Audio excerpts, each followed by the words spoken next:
Every region holds details that most players pass by without pausing to notice, small facts and quiet truths tucked into the design of creatures that have been part of the world for decades. Tonight, we are drifting through a collection of those details, one Pokémon at a time, moving slowly through facts that are easy to miss and worth knowing. Some of these creatures are familiar, while others carry histories that even longtime players rarely explore.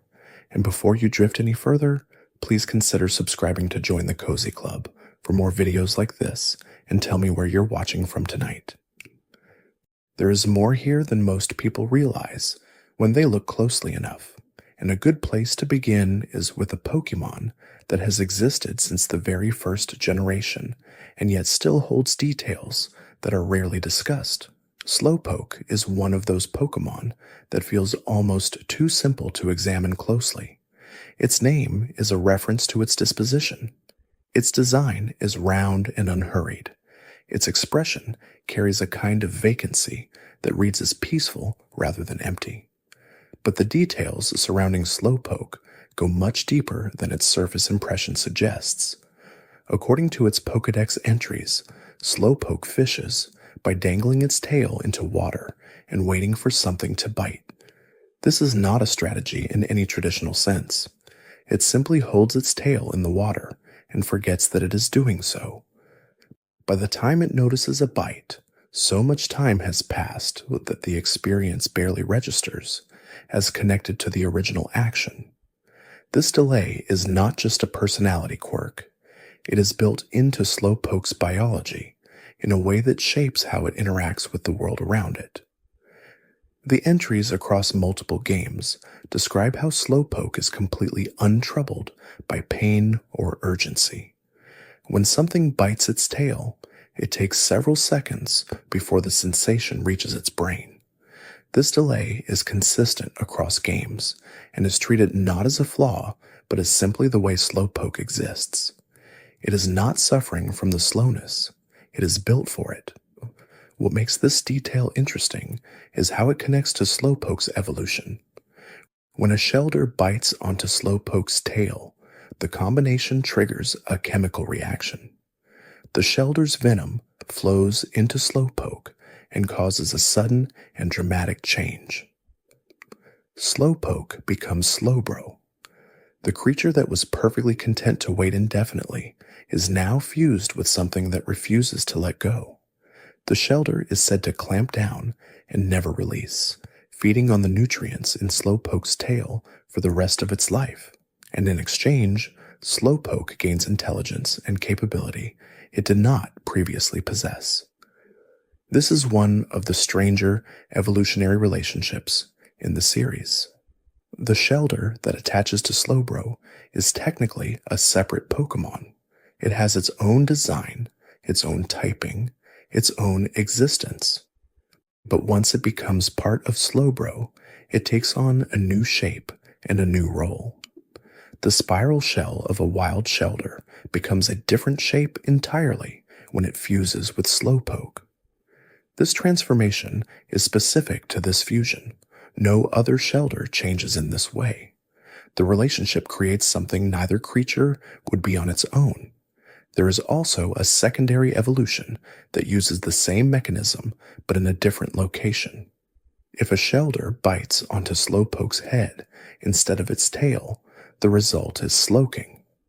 The Pokédex describes how the venom from a head bite goes directly into Slowpoke's brain, which is what causes the dramatic increase in intelligence. Slowking is described as possessing tremendous knowledge and wisdom as a direct result of this process. The pain that would normally travel slowly through its body instead acts immediately on its mind. The creature that was almost unaware of sensation becomes one of the most intellectually capable Pokémon in the series. The contrast between Slowbro and Slowking is worth pausing on. Both begin from the same creature. Both involve the same external Pokémon biting in a specific place, but the location of the bite produces entirely different results. One evolution gives Slowpoke physical capability. The other gives it mental capability. This kind of branching tied to a single mechanic is unusual in the series and reflects how thoughtfully the designers approached what could have been a very simple creature. Slowpoke also appears as a Galarian variant in the 8th generation. The Galarian form carries a yellow tinge on its forehead and tail, caused by the accumulation of spices from a specific plant that no longer exists in the region. The spices built up in Slowpoke's body over generations, passing through lineages of the Pokémon until the coloration became part of the form. This detail is unusual because it ties a physical characteristic to diet rather than environment or habitat in the traditional sense. The Galarian Slowpoke is visually different because of what its ancestors ate over a very long period of time. The evolution conditions for Galarian Slowpoke are also distinct. Instead of requiring a shelter, the Galarian forms evolve through exposure to specific items that carry the same spice compounds. The logic is internal. The spice already within Slowpoke reacts with the spice from the item, completing a process that was already underway. This self-contained evolutionary mechanism is different from most other Pokémon and reflects a particular care in how the regional variant was designed. It is not just a visual change. It has its own logic that ties back to the original details of the species. Slowpoke's Pokédex number is 79 in the original regional order. It appears in the Safari Zone in Generation 1, which means many players encountered it in a context where they could not fight or weaken it in the usual way. This limited interaction may have contributed to Slowpoke feeling more distant or less examined than other Pokémon from the same era. It was there, available, but the circumstances of encountering it were unusual. The Safari Zone's mechanics created a different kind of relationship between the player and the creature than most other locations allowed. Another detail that is easy to overlook is how Slowpoke fits into the broader ecosystem of the games. In the 2nd generation, there's an entire story arc built around Slowpoke. Team Rocket discovers that Slowpoke's tails are considered a delicacy and begins harvesting them.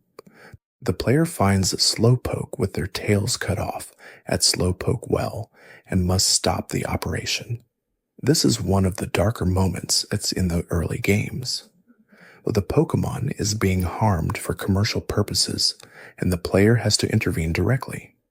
The detail that Slowpoke barely notices is both sad and, given the creature's established relationship to sensation, entirely consistent with its biology. The tails themselves are described as tasting sweet, which connects back to the idea that Slowpoke produces something through its body that has value beyond its role as a creature. The tail regenerates over time, which means the harvesting is not permanently damaging in a physical sense. But the circumstances of encountering tailless Slowpoke sitting peacefully in the well is one of the more affecting images in the series. The creature that is designed to not feel urgency is placed in a situation that demands urgency from the player on its behalf. Slowpoke's evolution through trading with a King's Rock in Generation 2 to produce Slowking introduced an item-based evolution that was new at the time.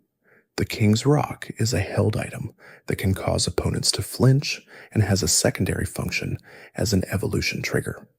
The dual purpose of this item is something many players encountered only through its battle application without realizing it could also be used in a trade. These layered uses of single items were part of how the 2nd generation added complexity without overwhelming the player. The detail is small, but reflects the design philosophy of that era well. What remains interesting about Slowpoke across all of its forms and generations is how consistent its core identity has stayed. It is slow, it is peaceful, it is untroubled, and yet it has one of the most involved evolutionary lines in the series, connects to one of the most memorable story beats in early Pokémon history, and carries detailed lore in nearly every Pokédex entry it appears in. It rewards attention. in a way that its surface presentation does not immediately suggest, and that quiet depth is precisely what makes it worth looking at closely. Another creature that carries more detail than its first impression suggests is Magnemite. It is a floating steel ball with a single eye and two magnets. The design is minimal. The concept is direct. It is a Pokémon built around magnetism, and everything about it reflects that clearly. But the details that have accumulated around Magnemite across the series are more interesting than that straightforward presentation implies. Magnemite is one of the few Pokémon that does not have an obvious biological origin. It is not based on an animal or plant in the way most other Pokémon are. It is technological in appearance, but classified as a creature.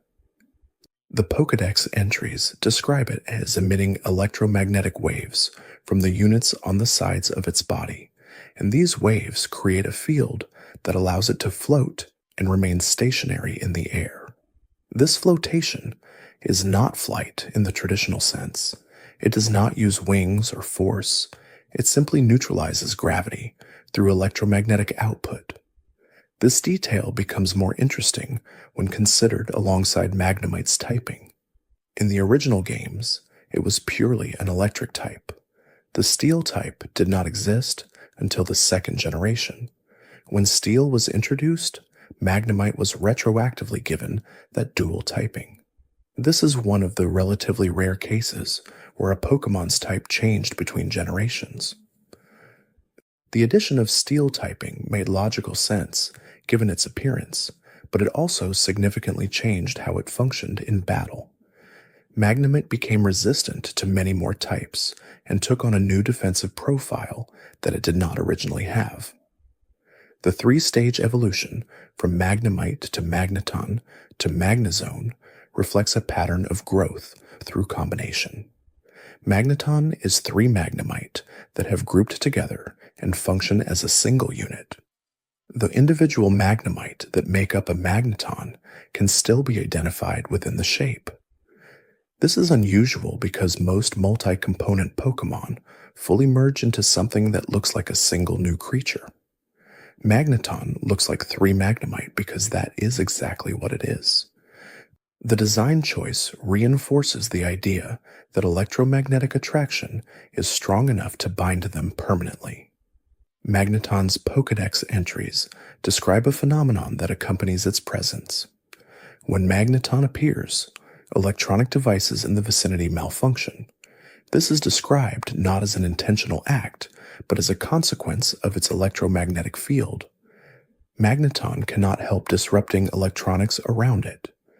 This kind of passive environmental effect appears in the Pokédex more than most players realize, with many creatures affecting their surroundings simply by existing near them rather than through active behavior. Magnezone is the final evolution and requires a special environmental condition to achieve.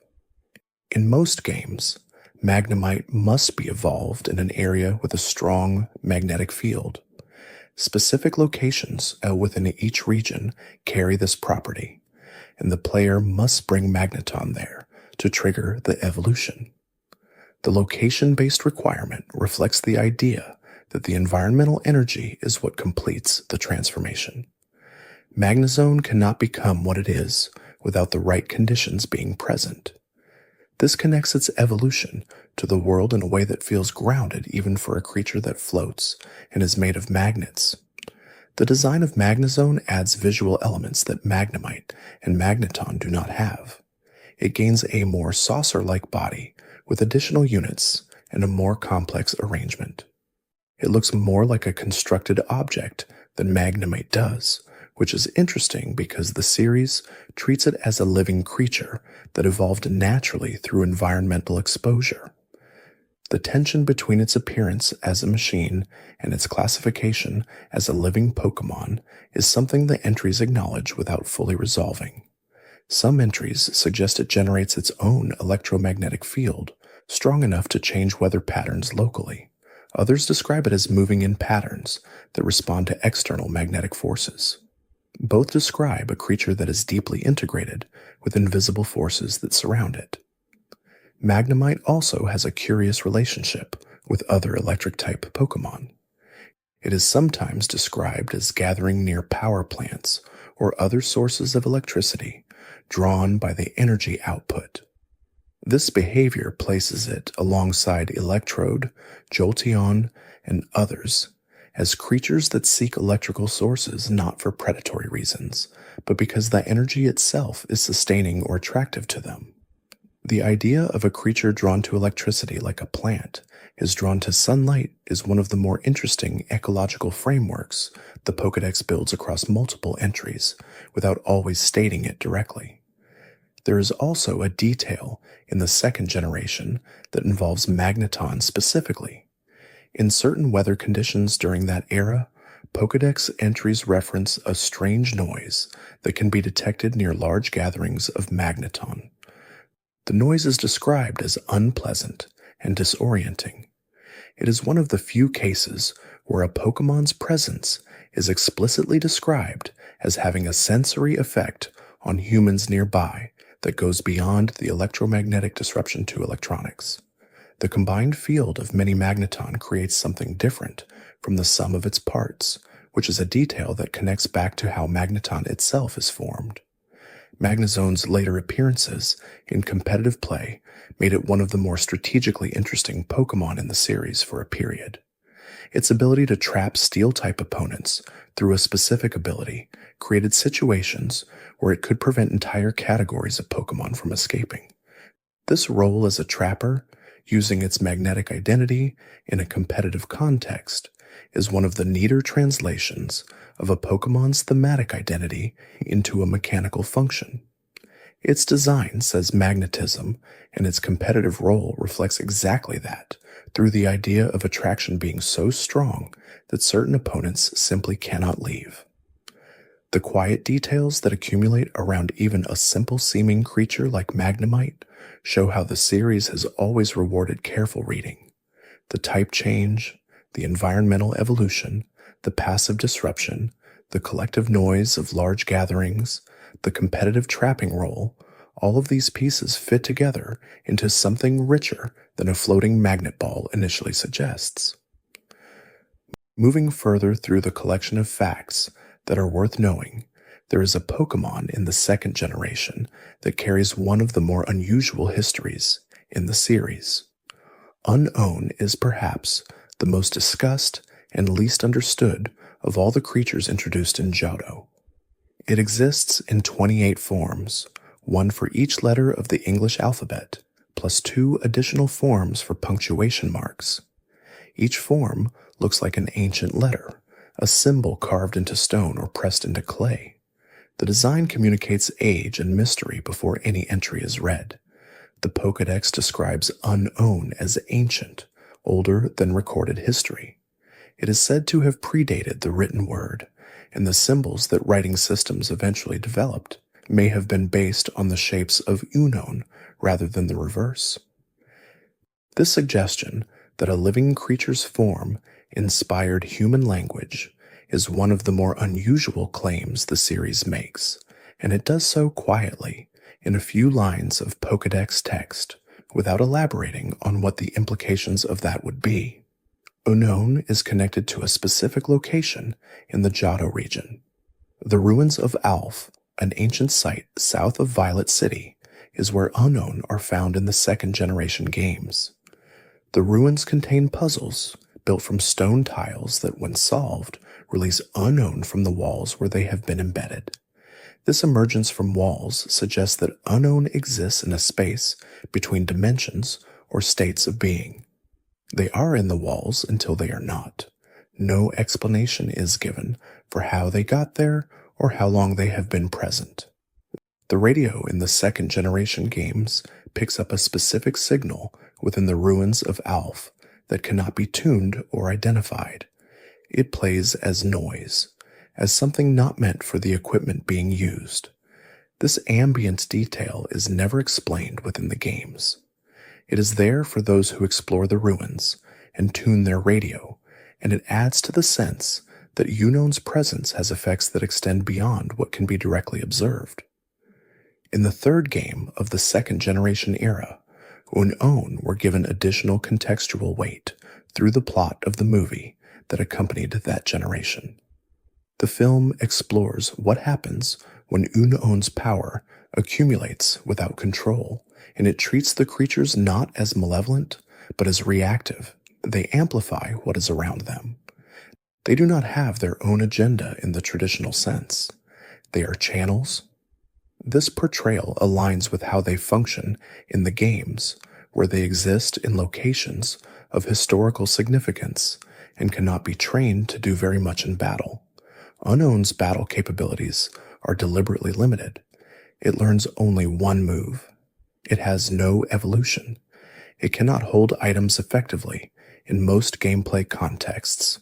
In competitive terms, it is entirely non-viable, and yet the series has returned to it in multiple games, given it a dedicated museum exhibit in some regions, and placed it at the center of lore that touches on the origins of language and the relationship between Pokémon and human civilization.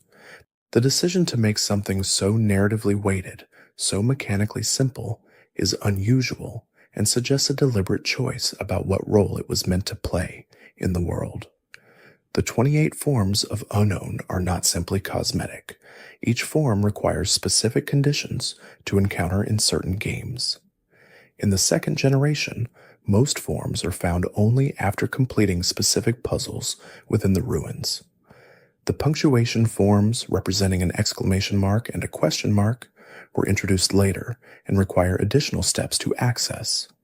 The extended alphabet is not handed to the player all at once. It is gathered slowly, like assembling pieces of an ancient text.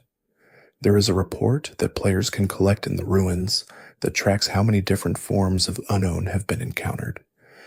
This report functions like a secondary Pokédex, specifically for this one species. The idea of a creature with so many distinct forms that it requires its own dedicated documentation is unusual in the series. Most Pokémon with alternate forms thus present those forms within the main Pokédex interface. Unown's scope requires something separate, which reinforces the idea that it occupies a different category. The sound that Unown are said to emit when many gather together is described in Pokédex entries as similar to thoughts, not to speech, not to sound in the physical sense, but to the experience of thought itself. This is one of the stranger descriptions in the series. It places Unown in a category of Pokémon that affect consciousness or perception rather than the physical world. The connection to the radio signal in the ruins fits this framing. What the radio picks up is not a sound in the conventional sense. It is something else being interpreted by an instrument not designed for it. Unown's relationship to Arceus is referenced in the fourth generation, which treats Arceus as the original creator of the Pokémon world. Unown are described in this context as beings that exist between the material world and something beyond it. They are present at points where the boundary between these states is thin. This framing places Unown in a cosmological role that far exceeds what a Pokémon with one move and no evolution would seem to warrant. The series has always been comfortable with this kind of asymmetry, where mechanical simplicity coexists with narrative depth. Fans have speculated extensively about whether the 28 forms of Unown are complete, whether there are other symbols or characters in different writing systems that Unown could represent it in other regions.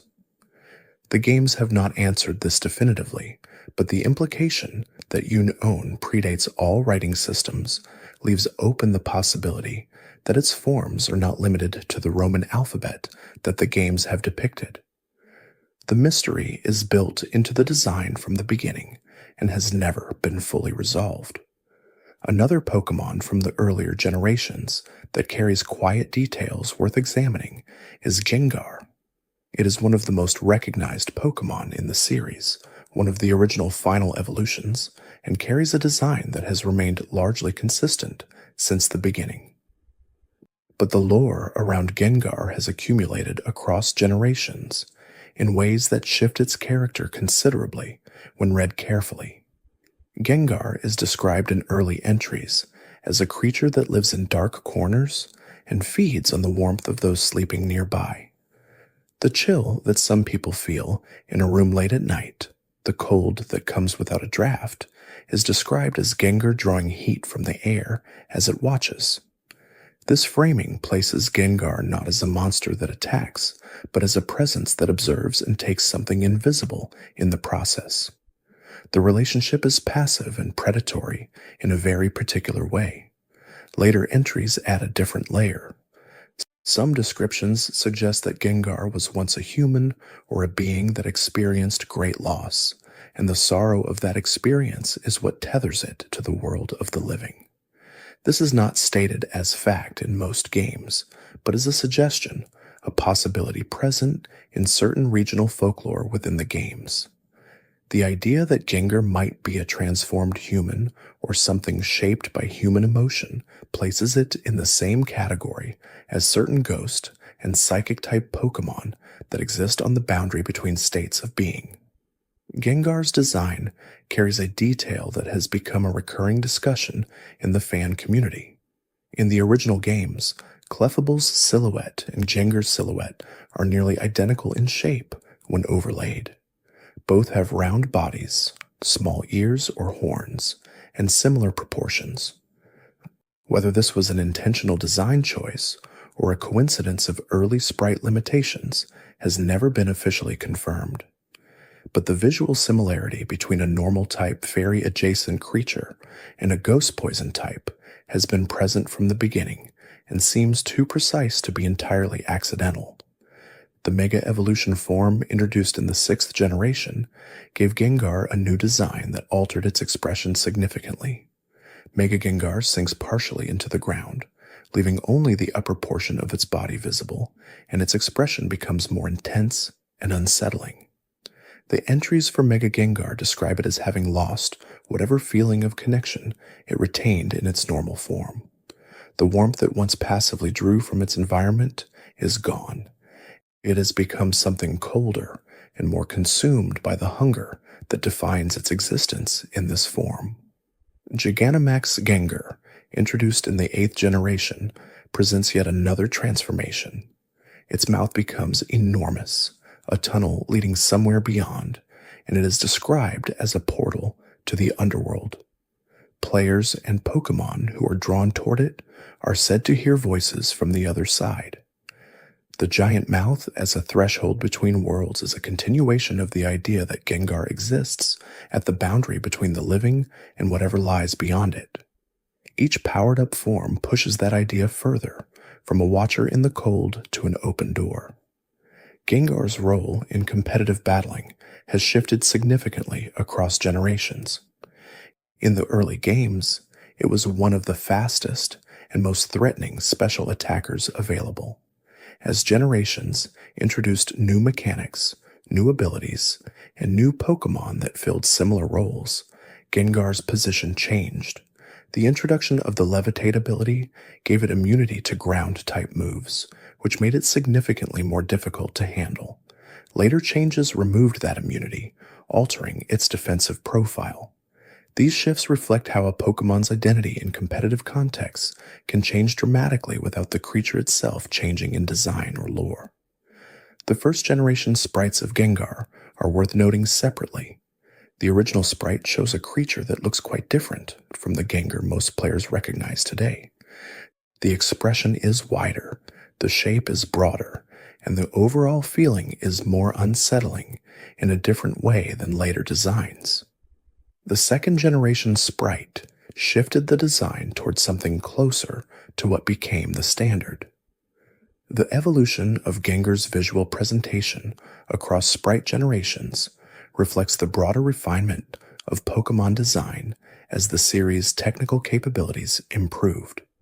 Haunter, Gengar's predecessor in the Evolutionary line, carries details that are worth pausing on as well. It is described as a being made of gas, a consciousness without a solid body. The hands that extend from it are separate from any torso or core and move independently.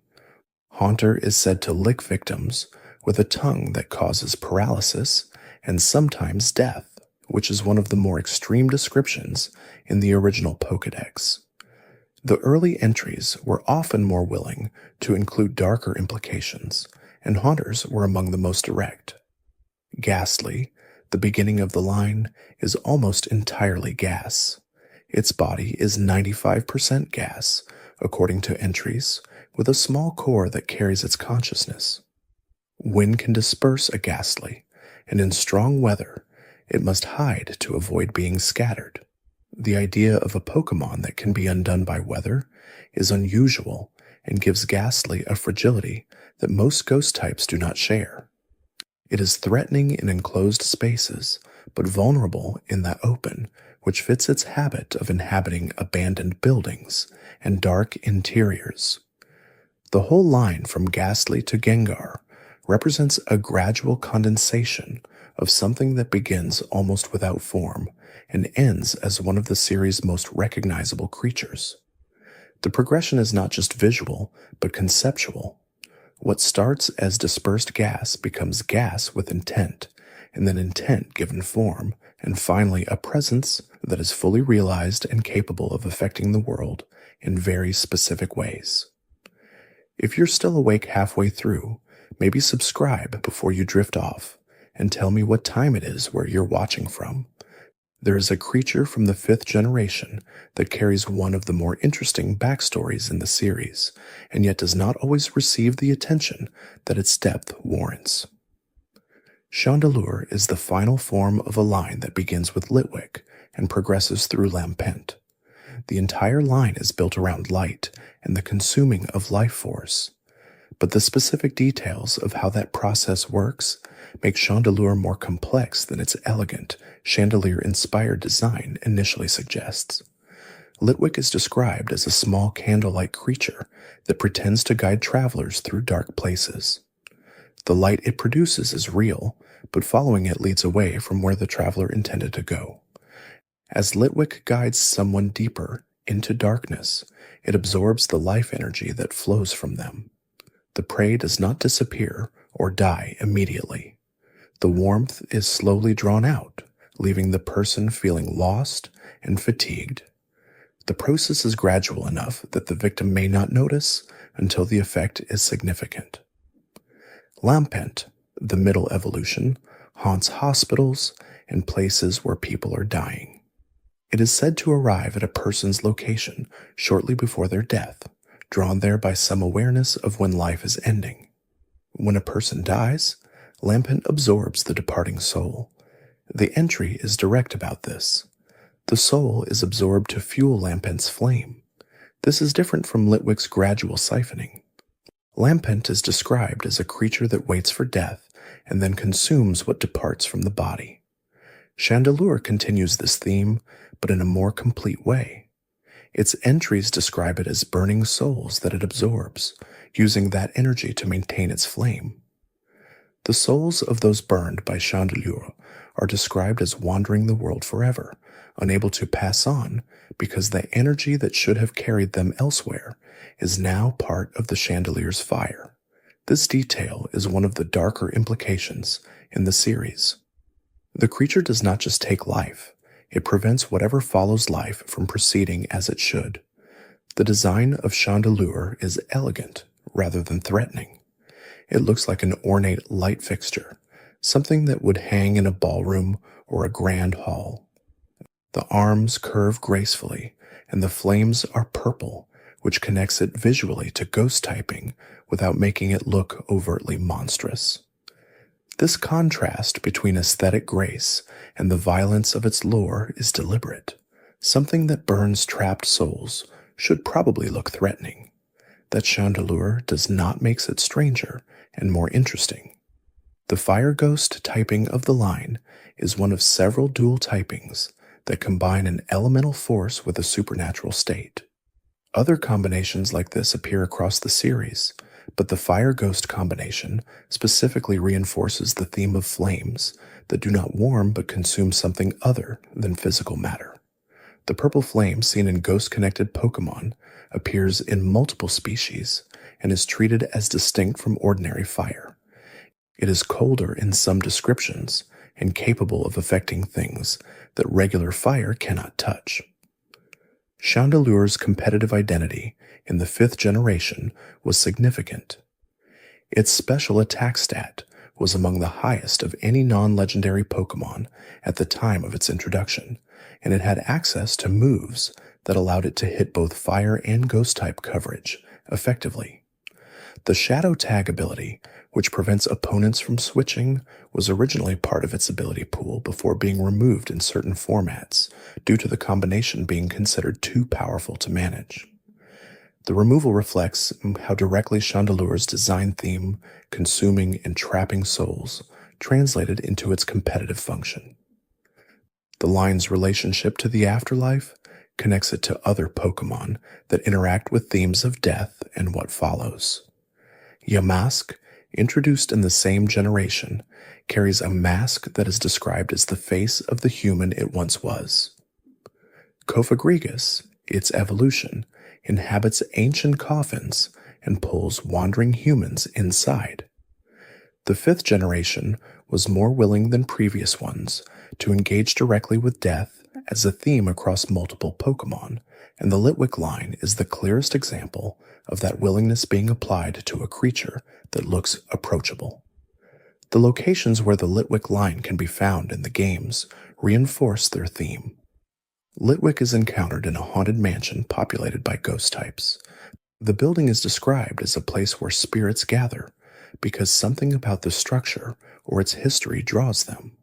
Finding a creature that feeds on life force in a place that already holds the remnants of departed spirits is consistent with the ecology the games have built.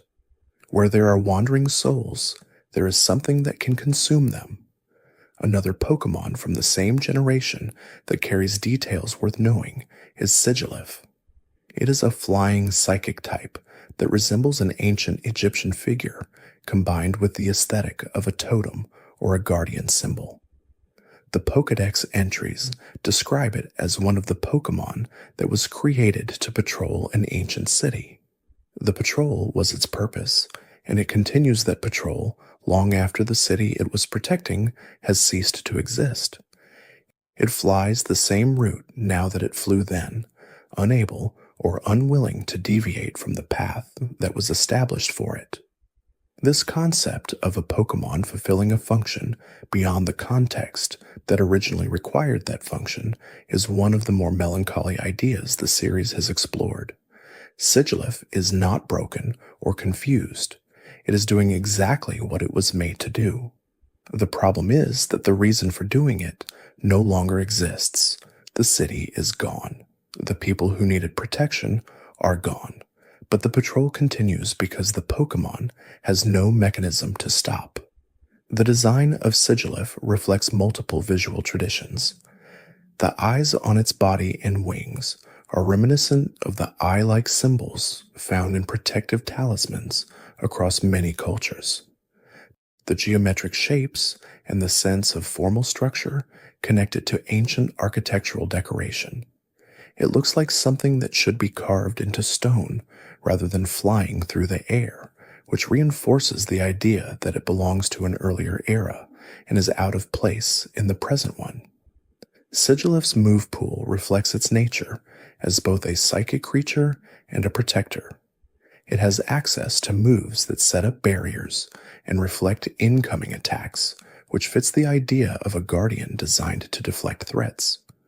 Its competitive use often centered on its ability to use a combination of moves that made it difficult to damage, cycling through recovery and defensive options. This function, as a persistent and hard-to-remove presence, mirrors its lore as a creature that cannot be stopped from completing its designated route. The ancient city that Sigilyph once patrolled is never named or located within the games. Its existence is implied through the Pokémon's entries, but never made explicit. This ambiguity is consistent with how the series handles ancient lore. The suggestion that something existed in the past, that Pokémon were present and involved in human civilization during that time, and that the evidence of this is embedded in the creatures themselves is a recurring theme across many species and regions. Elgyem and Behaeum, the extraterrestrial psychic types from the same generation, occupy a different end of the mystery spectrum. Where Sigilyph's mystery is historical and the earthbound, Elgyem and Behaeum are explicitly connected to events that occurred before any human or Pokémon memory can document. The entries describe Elgyem as appearing in the desert about 50 years before the events of the game, and no one knows where it came from. It can project visions into the minds of those nearby and can erase memories. The deliberate limitation of what can be known about its origins is part of its design. Behaeum's entries describe it as able to control the actions of humans by touching them with its fingertips, each of which can flash different colors. The signals are said to carry specific commands that the human body responds to without the conscious mind's involvement. This kind of direct influence over human behavior appears in several psychic-type Pokémon across the series, but is usually framed more abstractly. Behaeum's entries are specific about the mechanism, which makes it more unsettling than more general descriptions of psychic control. The 5th generation as a whole introduced a larger number of Pokémon with explicit connections to unusual phenomena, and with Pokédex entries willing to engage with darker or more philosophically interesting ideas than earlier generations often explored. Pokémon like Darmanitan's Zen mode, which transforms it into a purely psychic type, statue-like state when its health drops low, or Reuniclus, described as reproducing by fission and sharing its brain fluid with its components, reflect a design approach that was willing to be stranger and more conceptually ambitious than what had come before. Another creature that rewards attention is Corsola. The original Corsola is a water rock type based on coral. Its entries describe it as living in warm, clear water and growing branches from its head that are said to be good luck charms. The coral branches regrow if they are broken. The design is bright and cheerful. It has a happy expression. It looks like a creature entirely at ease with its environment. The Galarian form introduced in the 8th generation takes the same base creature and presents its shadow. Galarian Corsola is a ghost type. It is white and translucent. The branches on its head are no longer living. Its expression carries a vacancy that is different from happiness. The entries explain that ancient climate changes wiped out the Corsola population in the Galar region. What remains are the spirits of those Corsola, still holding the shapes they had in life, but no longer alive in the biological sense. The contrast between the two forms of Corsola is one of the most direct environmental statements the series has made within Pokémon design. The original form is what Corsola is when its environment is healthy. The Galarian form is what remains when it is not. The two designs exist simultaneously in the same generation, and players who encounter both cannot avoid the comparison. The happy, bright creature with regenerating branches and the pale ghost with dead ones tell a story together that neither would tell alone.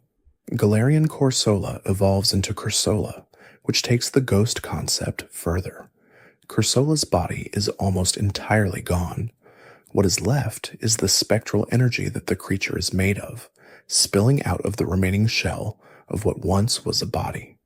The entries describe touching Corsola as causing the toucher to be absorbed into the spectral mass that surrounds it.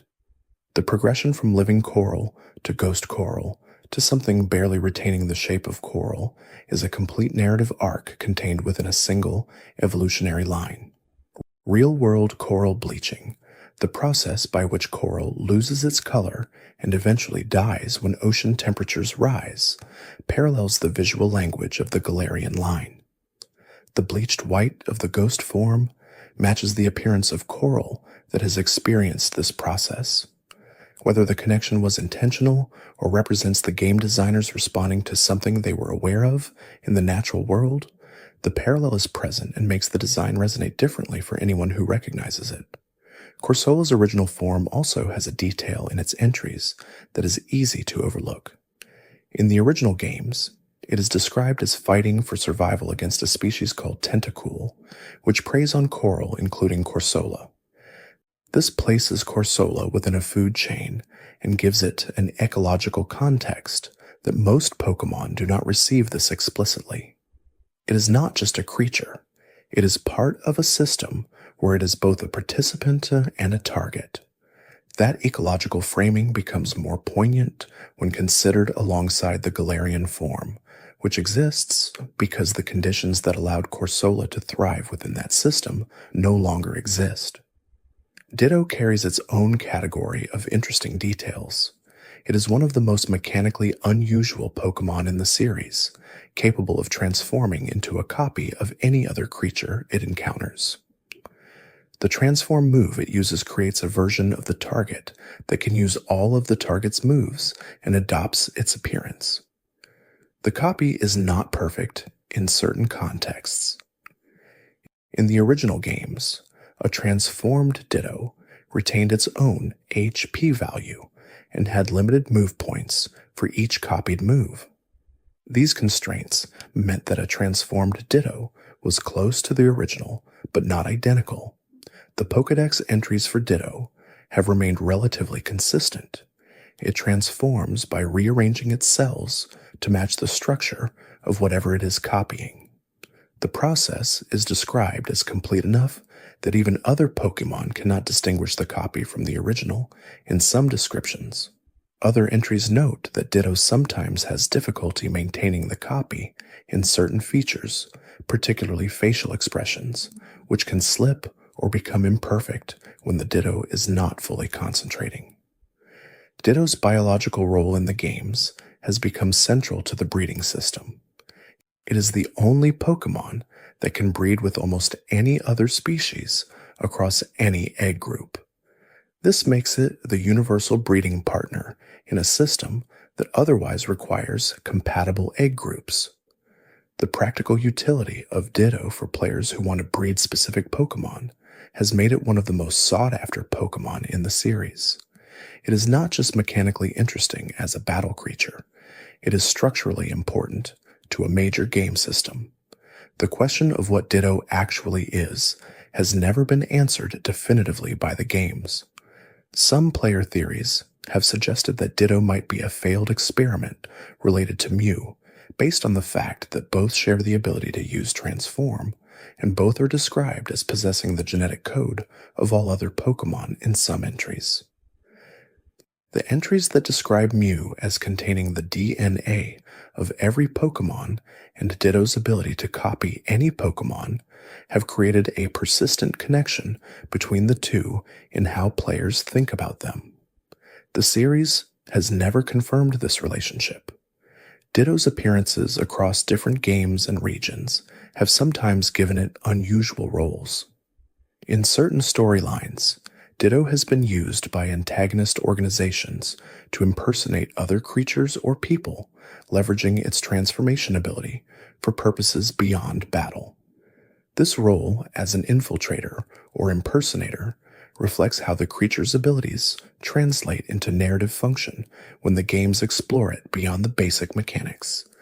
The imposter ability, introduced in the 5th generation, allows Ditto to automatically transform upon entering battle without using a move.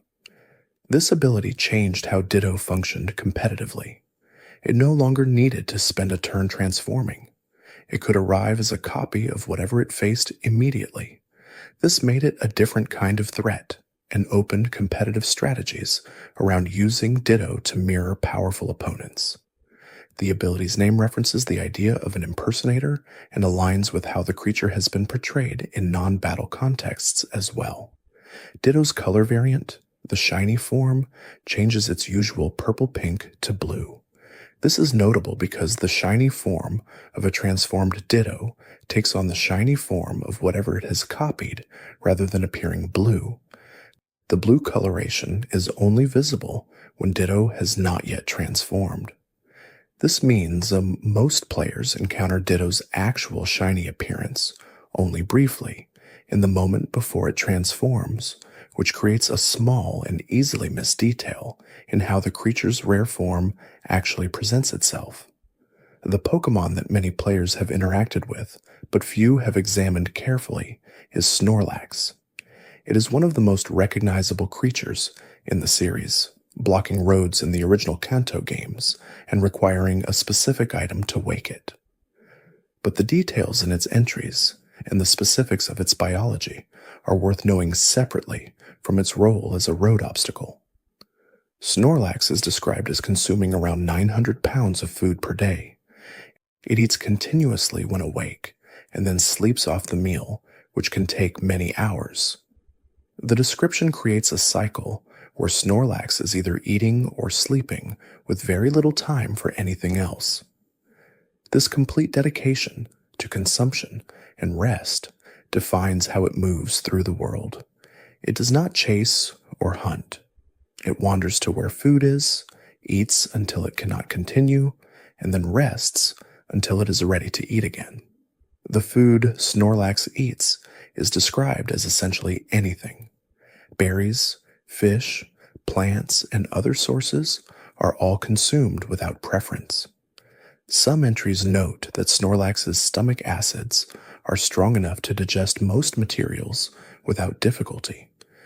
This allows it to eat things that other creatures could not, which means it can sustain itself in environments that would be challenging for more selective feeders. The adaptability of its diet supports its existence as a creature that does not need to seek out specific food sources. Snorlax's defensive capabilities in battle are described in the Pokédex as being supported by its body fat, which softens impacts that would disable other Pokémon. The fat is not just for warmth or energy storage. It is a functional buffer against physical damage. This detail aligns with how Snorlax functions in battle, where it has extremely high HP and is known for its endurance. The biological explanation for its resilience makes its in-game stats feel grounded rather than arbitrary. The Pokeflute item needed to wake Snorlax in the original game is connected to the character Snorlax is blocking. Getting the radio to work requires interaction with a specific character who provides the ability to play a specific channel. The process of waking Snorlax is indirect. The player does not wake it directly. They play a specific kind of sound that the creature responds to, which suggests that Snorlax's sleep is not simply unconsciousness, but a state that can be interrupted by specific sensory input of the right kind. The creature chooses, or is biologically prompted, to respond to music in a way it does not respond to other sounds. Gigantamax Snorlax, introduced in the 8th generation, presents a version of the creature that has grown to enormous size while sleeping. Plants have begun to grow on its stomach, and various materials, including food, are embedded in the fur around its body. The image of a creature so deeply asleep that vegetation has taken root on its body is one of the more vivid examples of Pokémon as ecosystem rather than individual animal. The Gigantamax form becomes a habitat for other things while its occupant remains unconscious. Munchlax, the pre-evolution introduced in the 4th generation, is described as hiding food in its fur. The fur is described as quite long, and Munchlax uses this as a kind of storage. Food hidden inside the fur can become contaminated or spoiled, but Munchlax eats it anyway without apparent consequence. The strong stomach acid appears even at this developmental stage. The behavior of hiding food to eat later is distinct from Snorlax's approach of simply eating everything immediately, which creates a small personality difference between the two stages of the same evolutionary line. Mewtwo carries one of the most detailed origin stories of any Pokémon in the series. The entries make clear that it is not a naturally occurring creature. It was created through genetic manipulation of Mew, the Pokémon described as the ancestral species containing the DNA of all other Pokémon. The scientists who created Mewtwo worked to amplify certain characteristics while modifying others, and the result was a creature of extraordinary power that had no natural precedent. The entries across multiple games describe Mewtwo as one of the most powerful Pokémon ever encountered. Its physical and psychic capabilities are described in terms that suggest the modifications exceeded what the scientists anticipated or planned for. Mewtwo developed capabilities that went beyond what Mew possessed in its natural state. The enhancement process created something that was not simply a stronger version of the original, but something qualitatively different.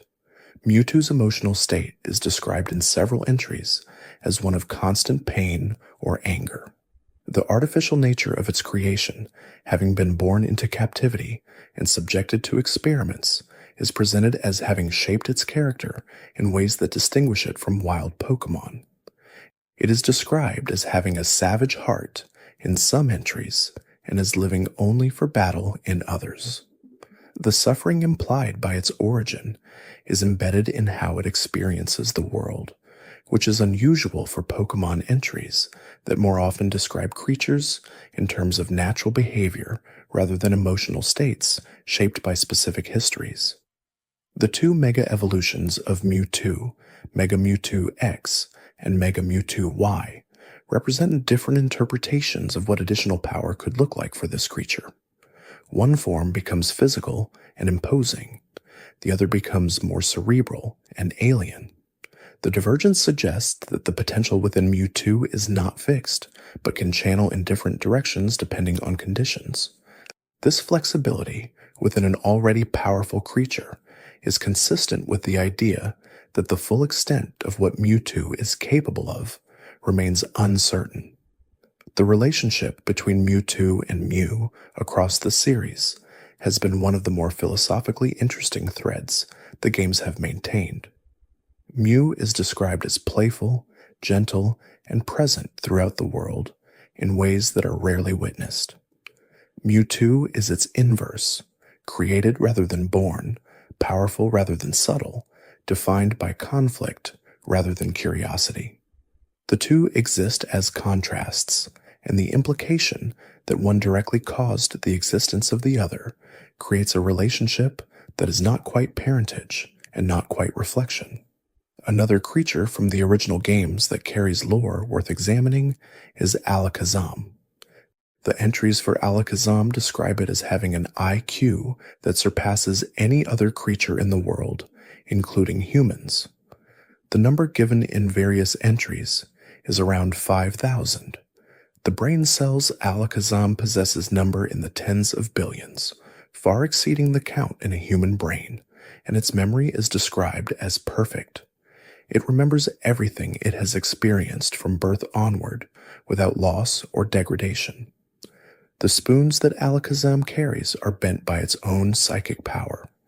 They are not tools in the functional sense. They are representations of the psychic energy that Alakazam emits and shapes. The bending of the spoons is ongoing. An Alakazam with weaker spoons is a weaker Alakazam. The spoons reflect the current state of the creature's psychic output. This connection between the object it carries and its internal state is unusual. The external and visible objects become a direct indicator of something that would otherwise be invisible. Abra, the beginning of the line, teleports away when threatened or disturbed. Its entries describe this as happening, even while the creature is asleep, which occurs most of the day. The reflex to teleport is embedded deeply enough that sleep does not prevent it. This is described as making Abra one of the most difficult wild Pokémon to catch, which translates directly into the original games, where Abra would use teleport on the first turn of every encounter. Players who wanted an Abra had to use a specific item to prevent it from moving before anything else could be done. Kadabra, the middle evolution, carries different and more unusual lore. Some entries state that every Kadabra was once a human child who woke up one day having become a Kadabra without explanation. The transformation is described as happening overnight. A child would go to sleep and the next morning a Kadabra would be in the bed. This is one of the darker implications in the original Pokédex, presented without elaboration or resolution. The entries from other games move away from this claim, but do not explicitly contradict it. It remains a detail that was stated and never properly addressed. Kadabra is also connected to events that occur around it. Electronic equipment near a Kadabra is said to behave erratically. Clocks stop, televisions turn on and off without prompting. The electromagnetic disturbance that Kadabra causes around it is described as intense enough to affect its surroundings significantly. The parallels to what other psychic creatures do near electronics reinforce the idea that psychic power and electromagnetic interference are connected in some consistent way within the game's world. The evolutionary line from Abra to Kadabra to Alakazam is one of the original trade evolutions. Kadabra becomes Alakazam through trade, which means the friendship or connection between trainer and Pokémon as mediated by trading is what triggers the final transformation. This mechanic was innovative when it was introduced because it tied evolution not to leveling or an item, but to a social act, something that required another person. The context of the evolution reflects something about the nature of the final form, which is a creature of extraordinary intellectual capability reached through interaction. Jolteon, one of the original Eva evolutions, carries details about its biology that are rarely discussed separately from the broader context of how Eevee works. Jolteon is described as collecting negative ions from the air and creating electricity from them. Its fur can become a mass of sharp needles when it is threatened, and each needle carries a charge. The needles are said to reach over 10,000 volts in some entries. The creature is essentially a mobile electrical capacitor that can discharge its stored energy through the needles it generates. The process of generating electricity from atmospheric ions is the basis for how Jolteon sustains its electrical nature. It does not need an external power source. It draws from the air itself. This self-sufficiency distinguishes it from certain other electric types whose power source is less clearly defined. The biological mechanism that Jolteon uses is given enough detail that it feels like a plausible extension of real electrical phenomena into a fantasy context. Flareon, by comparison, has an internal flame that is described as burning continuously at around 1700 degrees Fahrenheit. Its entries describe how it stores heat in a special pouch and releases it to regulate its temperature.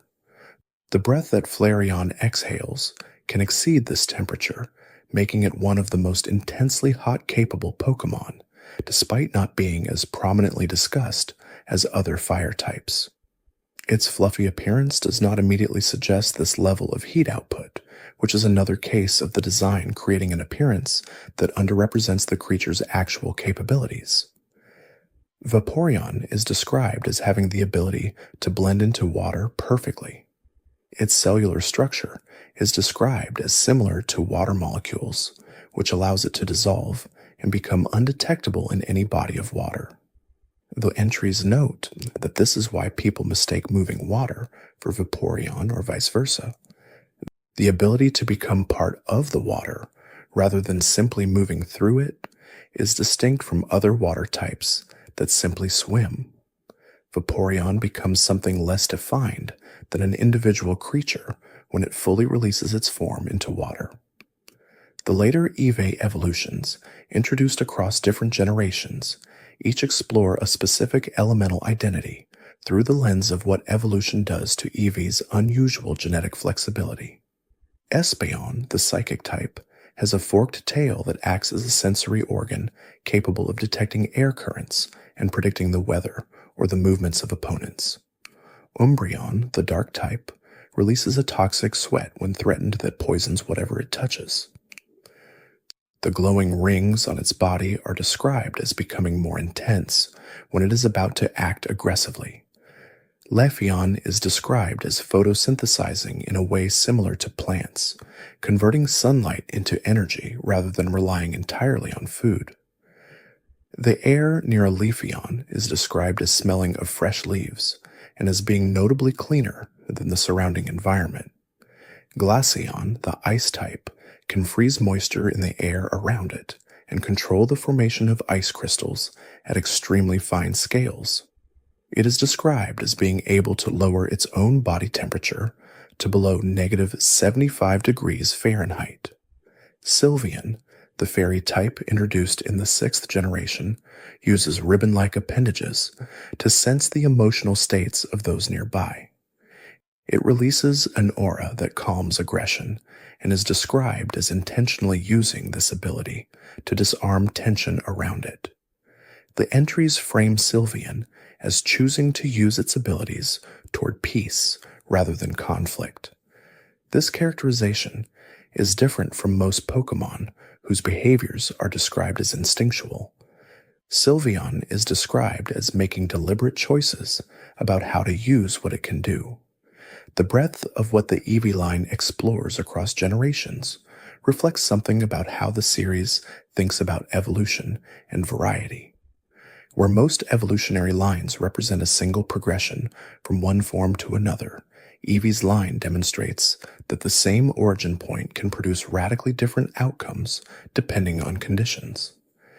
This is stated in the lore as being because Eevee's DNA is unusually unstable and responsive to its environment. The same flexibility that makes Eevee itself uncertain about its form is what allows it to become so many different things. Porygon carries a different kind of unusual history. It is the first fully artificial Pokémon, created entirely through computer programming by the Pokémon world's equivalent of scientists and engineers. There is no biological origin for Porygon. It was written.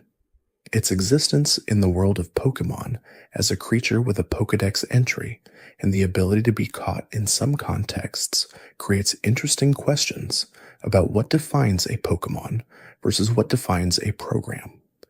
Porygon can enter computer networks and digital spaces and move through them as though they were physical environments. Its later evolutions, Porygon 2 and Porygon Z, build on this. Porygon 2 was an upgrade intended to improve on the original, created with modern technology and designed to remove programming errors that Porygon had accumulated. Porygon Z was a further upgrade intended to allow Porygon 2 to enter alien dimensions or digital spaces beyond normal access. The upgrade had unexpected effects. Porygon Z's entries describe it as behaving erratically, moving strangely, and exhibiting behaviors that were not part of its programming. The entries for Porygon Z treat the erratic behavior as the result of the upgrade not functioning as expected. The creature is not broken in a way that prevents it from functioning, but it is different from what was intended. It moves in ways that seem calculated even when they appear random.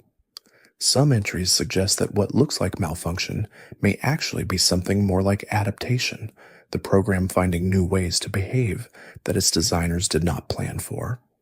Whether this is a hopeful or unsettling framing depends on how the reader interprets it.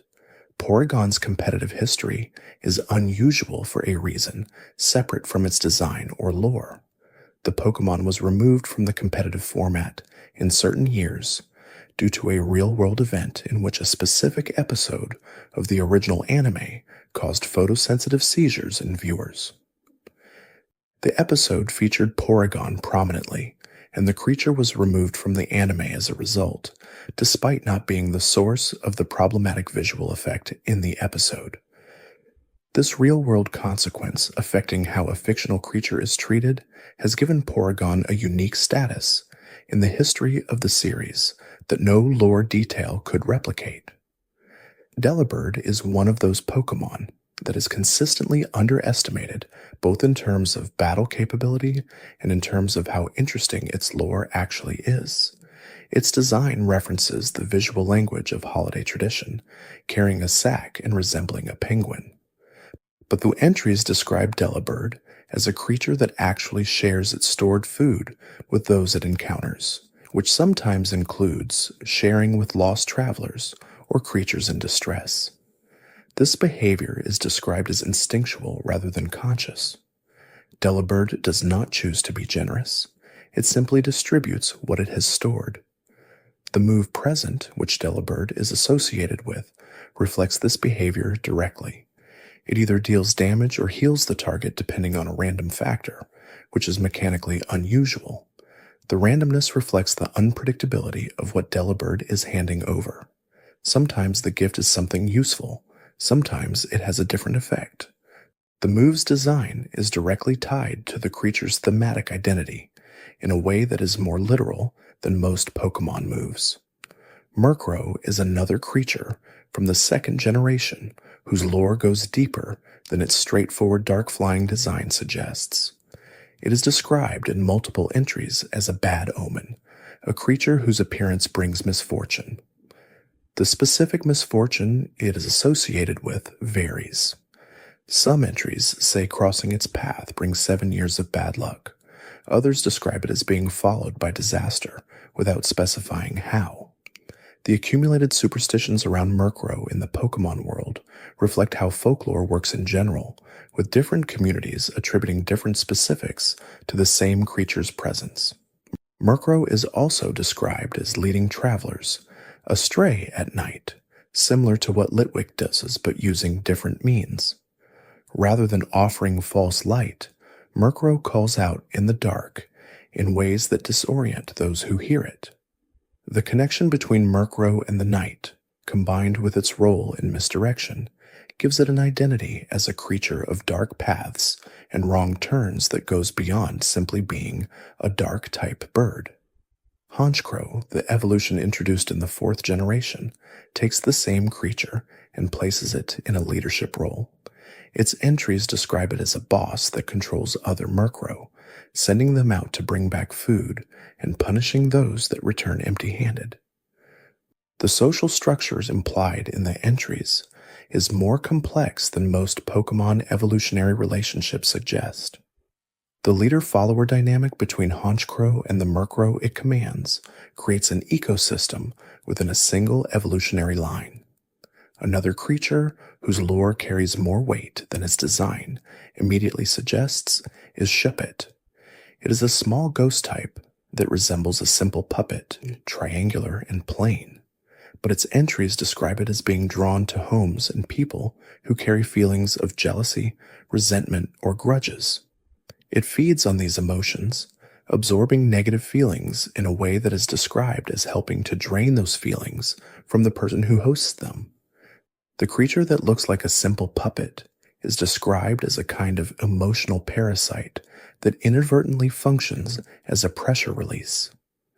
Banette, the evolution, carries a more specific description. It is a Pokémon that was once a stuffed toy discarded by a child. The resentment and sense of abandonment felt by the toy was strong enough to animate it, turning it into a Pokémon. The pins visible in Banette's design are used to curse the child who discarded it, according to the entries. It wanders, searching for the child who threw it away. The idea of a Pokémon born from an object's experience of being abandoned is one of the more emotionally specific origins in the series. Mega Banette's entries extend this further, describing it as opening its body to release an energy that it uses as a curse. The zipper on its mouth, a design element that was already present in its original form, becomes a mechanism that it controls and uses. The zipper is not decorative, it holds something inside. Mega Banette releases what it holds and directs it as a focused curse. The evolution of the design from something that looks like a simple ghost in a puppet body to something that actively weaponizes the contained energy of its abandonment is a progression that is more narratively complete than many mega evolutions manage. The island that Banette might be found on in certain games, or the locations where Shuppet gather in dark places, reflect the ecological principle of these creatures being drawn to specific emotional states. Just as certain plants grow in specific soil conditions, Shuppet and Banette gather where certain feelings are present. This naturalistic framing for supernatural behavior is consistent with how the series builds ghost-type ecologies. There are a few Pokémon that carry details specifically about how they interact with humans rather than with other creatures, and these details are sometimes more revealing than combat-focused information. Gardevoir is described in many entries as developing a power strong enough to create a small black hole when protecting its trainer. The willingness to do this is framed as unconditional. Gardevoir will exhaust every ability it has, including generating a singularity, to prevent harm to the person it has bonded with. The devotion implied is extreme, and the entries treat it as biological rather than voluntary. This is what Gardevoir does. This is what it is. The lore around Galar, the male counterpart evolution introduced in the 4th generation, describes it as a creature that uses the blades on its elbows rather than psychic power as its primary method. Where Gardevoir is described as generating gravitational anomalies to protect, Galade is described as cutting threats away. The same ancestral creature produces two different philosophies of defense depending on the evolutionary path taken. Kirlia, the middle stage shared by both lines, is described as dancing when its trainer is in a positive emotional state. The connection between the trainer's mood and Kirlia's behavior reflects the psychic bond the line has with those it is close to. The dance is not performative, it is a response to something it perceives. The entries tie behavior to perception in a way that makes Kirlia more than a creature that happens to spin. It spins because it feels something, and what it feels comes from elsewhere. Ralts, at the beginning of the line, is described as initially shy and difficult to find because it hides from people it does not sense positive energy from. The rarity of Ralts in the original games, combined with the difficulty of finding it in tall grass, aligns with this lore. A creature that avoids those who do not carry warmth toward it would be difficult to encounter for someone approaching with indifference or aggression. The mechanics of encountering Ralts at all reflect its character, as described. The relationship between design and lore in the Gardevoir line is one of the cleaner examples of the series building its emotional storytelling through accumulated detail rather than explicit narrative. No cutscene or conversation explains the depth of the bond these creatures form. It is present in the entries, in the statistics, in the evolutionary requirements, and in the movesets. The story is there for those who look for it. Moving toward the later parts of this collection, there is something worth noting about Lucario. It is a steel fighting type introduced in the 4th generation and became one of the most prominent Pokémon in the series across multiple media. Its design is based on the Egyptian god Anubis in visual terms, with a canine face and a body that suggests both nobility and readiness. The entries describe it as able to read the auras of living things, perceiving the flow of life force from others, and using this sense to track, understand, and anticipate those around it. The aura reading ability is described as so refined that a powerful Lucario can perceive aura even from a significant distance. It does not need to see a creature to know its emotional state, its location, or its intentions. This ability is treated in the games as a form of perception that is entirely distinct from ordinary senses. A Lucario that closes its eyes and concentrates is in some ways more aware of its surroundings than a Pokémon that keeps its eyes open. The lore in the 4th generation games and the associated film connect Lucario specifically to the theme of loyalty and the passage of time. A Lucario from the distant past is sealed within an item and experiences centuries of dormancy before being released. The story explores what it means to be loyal to someone across time and what happens when that time reveals that the world has changed beyond what the relationships was built within. The themes are more substantial than what most games in the series explore directly, and they are tied explicitly to Lucario's identity as a creature that forms deep bonds through aura. Mega Lucario was one of the first Mega Evolutions announced when that mechanic was introduced in the 6th generation. Its entries describe the state as one where the aura has transformed into something that no longer feels like its original self. The power is greater, but the consciousness that experiences that power is described as entering a dangerous state where it risks losing the bonds that define a Lucario. The warning built into the Mega Evolution's description is unusual. Most powered-up states in the series are presented straightforwardly as beneficial. Mega Lucario's entries acknowledge a cost. The connection between Lucario and its trainer through the Mega Evolution mechanic was used in the 6th generation's story as a thematic element. The game explores what it means to reach a deeper understanding with a Pokémon, using Lucario specifically as the example because of its established identity as a creature of bonds and aura. The mechanic and the lore aligned in a way that made Lucario's role in the generation's narrative feel earned rather than arbitrary. There is also Zoroark, introduced in the 5th generation, which operates through deception rather than bonds. It is described as creating illusions so perfect that those who experience them cannot distinguish them from reality. The illusions are not just visual, they affect all senses. Someone inside a Zoroark's illusion hears sounds, feels textures, smells what the illusion suggests they should smell. The comprehensive nature of the illusion is what makes Zoroark's ability distinct from other illusion-using Pokémon. Zoroark creates these illusions to protect its territory and the group it belongs to. It is described as fiercely protective of those it considers family, which in the wild includes other Zorua and Zoroark. The entries frame the illusory ability not as predatory, but as defensive. Zoroark does not use its power to hunt. It uses it to make threats disappear or redirect dangers away from what it is protecting. The power that could be used aggressively is consistently described in terms of its protective application. Zorua, the pre-evolution, is smaller and more mischievous in how its entries frame its behavior.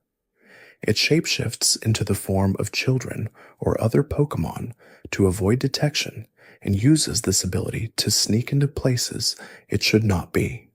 The playful framing of Zorua's abilities contrasts with the more serious, protective framing of Zoroark's.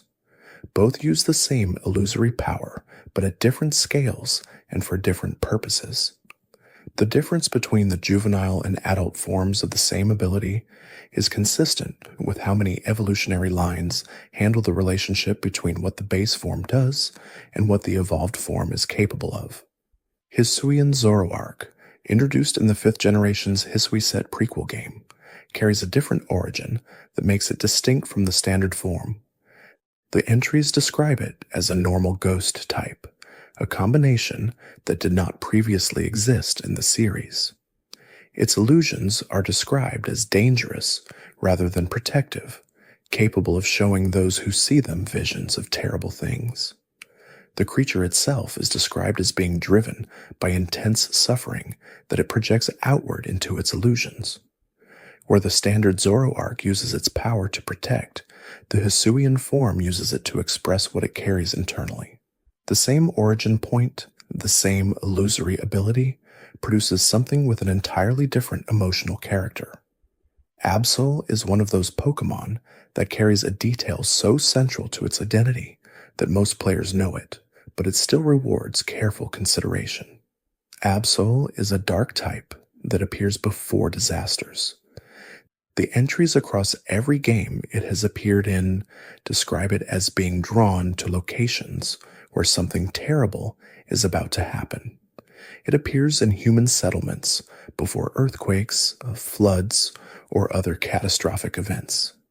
And because of this, humans have traditionally blamed Absol for causing the disasters, when in reality it is attempting to warn of them. This misunderstanding is built into Absol's character at every level. It is dark-typed not because it is malevolent, but because of how it has been perceived. It appears before disaster, not to cause harm, but to warn of it, and its attempt to help is consistently received as a threat. The entries carry a quality of sadness around this misunderstanding. Absol is described as aware that it is feared despite its intentions. It continues to appear at disaster sites, even knowing that its presence will be treated as a bad omen. The design of Absol reinforces this. The blade on its head is not a weapon in the aggressive sense. It is a natural structure that vibrates or reacts in the presence of approaching disaster, a biological sensor rather than a tool for combat. The design communicates something dangerous before the lore explains that the danger is not coming from Absol, but is being detected by it. The reader who encounters the entries understands the reversal. The creature in the story does not get that understanding from those around it. Mega Absol changes the visual language of the original design by giving it large, wing-like projections from its body that resemble a fallen angel or a creature of terrible purpose. The entries for Mega Absol note that the power within it intensifies and that the appearance of such a form would only deepen the fear humans already felt toward it. The Mega Evolution makes Absol look more threatening at the exact moment when the power it carries becomes greater. The misunderstanding does not lessen, it worsens. The lesson embedded in Absol's design and lore about how appearance and reputation can lead to misinterpretation of something that is trying to help is present in the design from the beginning. It does not require the player to reach a specific story moment or read a specific entry to be accessible. It is in the design itself, in the typing, in the moveset, and in every entry across every game it has appeared in. It is one of the cleaner examples of theme being embedded in a Pokémon without requiring explanation. There is a series of details across multiple Pokémon that relate to how the Pokémon world thinks about sleep specifically, which connects to the larger arc of what this collection of facts is meant to reflect. Hypno is a psychic type introduced in the first generation based on the historical figure of the hypnotist carrying a pendulum and known for inducing sleep. Its entries describe it as swinging its pendulum to hypnotize opponents and then feeding on the resulting dreams. This is established clearly across generations. Hypno does not feed on sleep itself, it feeds on dreams. The entries go further than most players recall. In one game's entry, Hypno is described as having abducted a child. This is one of the most direct references to a Pokémon causing harm to a human that is not framed in terms of battle or defense. It appears in a single entry and is not elaborated on in subsequent games, but it is there, and its presence has made Hypno one of the more frequently cited examples of the original games, including lore, that seems surprising by modern standards. Drowsy, the pre-evolution, is described as being able to tell what someone is dreaming by sniffing them. It can also tell whether someone dreamed the previous night. The sense of smell as a mechanism for accessing dream content is unusual. Most dream-related abilities in the series work through psychic perception. Drowsy's mechanism is more physical, tied to something the sleeping body emits that Drowsy can detect. The specificity of this detail, that Drowsy uses smell where other psychic creatures use perception, gives it a distinct identity within the dream-feeding category. Musharna, introduced in the 5th generation, releases a pink mist called Dream Mist that contains the dreams it has absorbed. Walking into this mist causes those who encounter it to see visions, including dreams that belong to other people. The idea of dreams as a substance that can be stored, emitted, and encountered by others is extended further in Musharna's design than in any previous Pokémon. The creature does not just access dreams, it converts them into something that exists in the physical world and can be experienced by anyone who comes into contact with it. Darkrai is the legendary counterpart to Corsola in the 4th generation, where Corsola is described as bringing peaceful sleep and calm dreams. Darkrai is described as causing nightmares without intent. Its entries note that it does not mean to trap people in bad dreams. It does so because its presence is incompatible with the normal dream state. It is not malevolent in the entries across most games. It is simply something whose existence has effects it cannot control. The parallel with Absol, another creature whose presence is misunderstood by those around it, makes Darkrai a recurring figure in the series' exploration of how something can be feared for being what it is, rather than for what it chooses to do. The connection between Darkrai and the island on which it is found in the 4th generation games, and the story that unfolds there in the associated film, treats it as a creature capable of genuine feeling.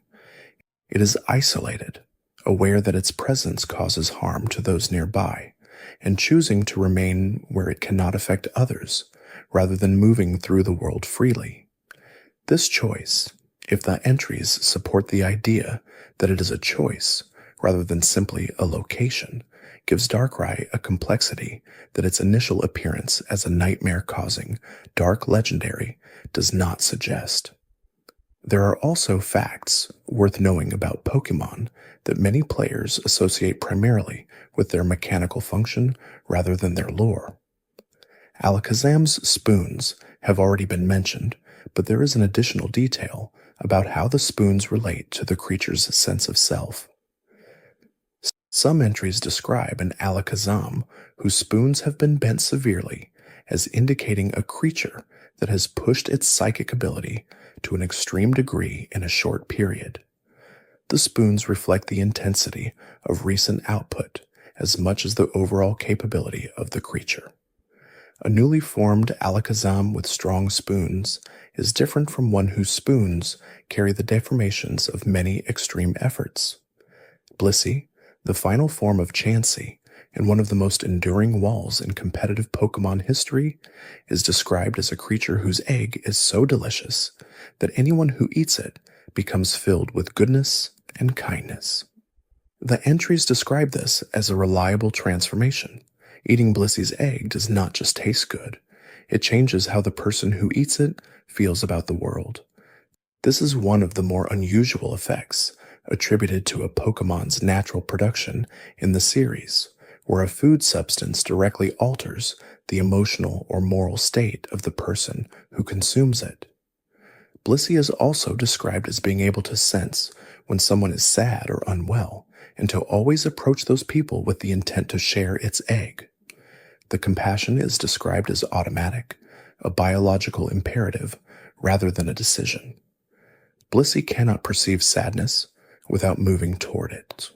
The entries treat this as one of its defining characteristics, and the move pool it has access to, which includes healing moves and moves that transfer well-being to others, reflects this identity directly in mechanical terms. Togekiss, introduced in the 4th generation as the evolution of Togetic, is described as appearing only in places without conflict. It is drawn to peaceful regions and does not appear where violence or fighting is ongoing. This means that the rare appearance of Togekiss in a location is described as an indicator of the location's current state. Seeing Togekiss means there is peace where it is. Its presence becomes a kind of environmental reading. The creature is not causing the peace. It is finding it and being drawn to it. The broader arc of this fact collection has moved through creatures across multiple generations, each carrying something worth knowing that sits beneath the surface of what most players encounter in their playthroughs. These details exist in the text of the games, in the entries, in the move descriptions, in the evolution conditions, and in the relationships between forms and versions. They are there for anyone who looks. The series has been accumulating this kind of material for decades, and the depth that has built up across those decades creates a world where almost any creature, examined closely, reveals something that was not immediately visible.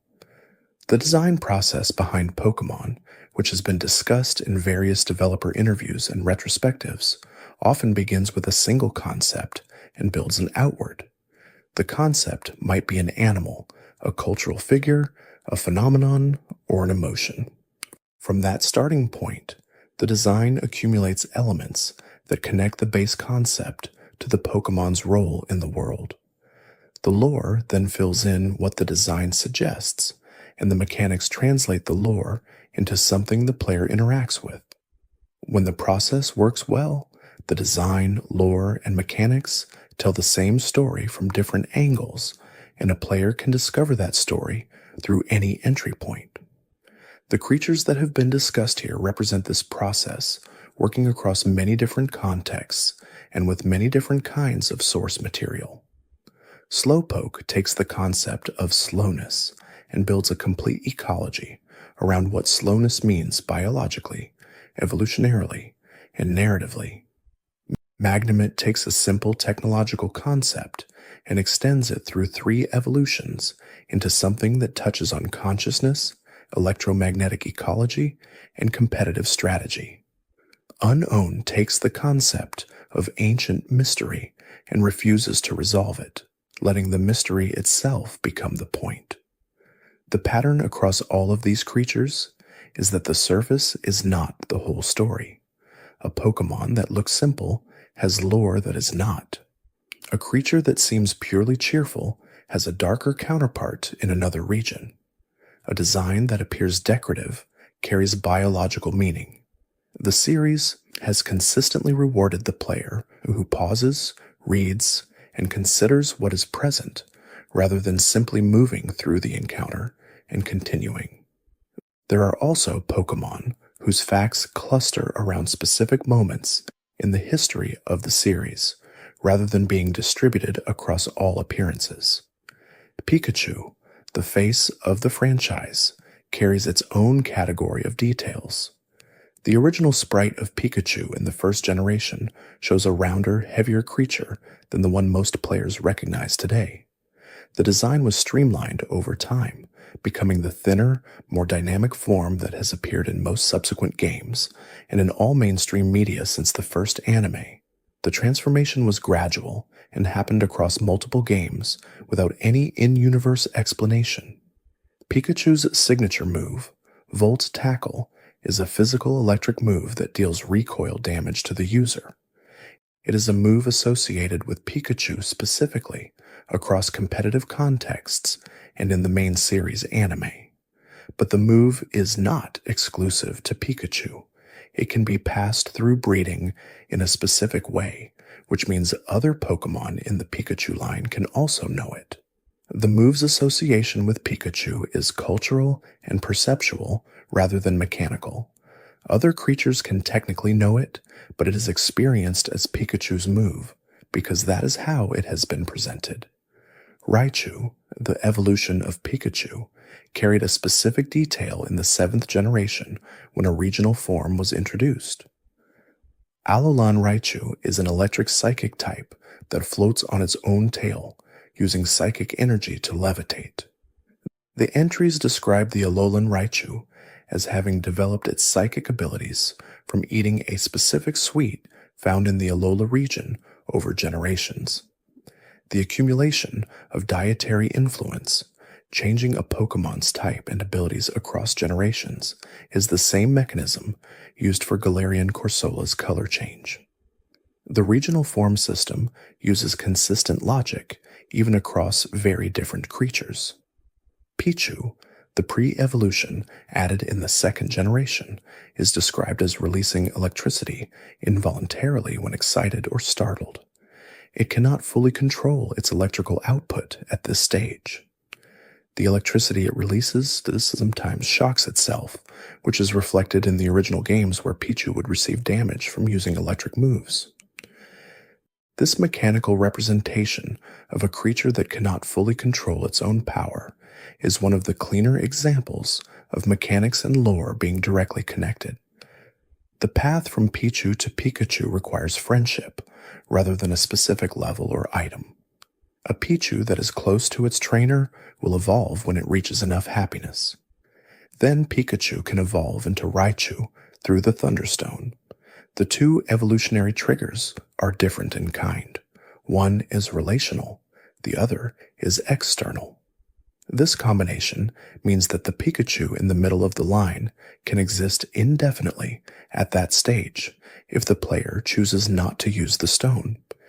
It is one of the few three-stage lines where the middle form can be deliberately maintained without specific mechanical conditions blocking the final evolution. The detail about Pikachu being able to remain at its middle stage indefinitely through player choice reflects something broader about how the series handles evolution. Most evolutionary lines do not present the middle stage as something worth preserving. The player is expected to evolve toward the final form. Pikachu's position as the mascot of the series means that the middle stage is both mechanically supported as a valid endpoint and culturally understood as the creature most associated with Pokémon. The middle stage is the face. The final evolution is the secret that the face keeps. Another collection of details that deserves attention relates to the legendary Pokémon of the third generation. Kyogre and Groudon are described as ancient beings responsible for the existence of the oceans and the land masses respectively. Their conflict, which is central to the story of the third generation games, is framed as a continuation of a battle that predates human civilization. The two creatures created the world as a consequence of their conflict, shaping the environment not through cooperative effort, but through the force of their opposition. The primal forms introduced in the 6th generation extended this by describing the state before Kyogre and Groudon achieved their current forms. Primal Kyogre and Primal Groudon are described as older and more powerful states that the creatures can return to through the presence of specific ancient energy. The return to primal forms is not an evolution forward. It is a reversion to something that preceded their current existence. This is one of the more unusual framings in the series, where power comes from going backward rather than forward. Rayquaza, the third legendary of the generation, exists in the atmosphere above the conflict. Its entries describe it as having lived in the upper atmosphere for longer than any human memory can document, feeding on the particles that exist there and never descending to the surface.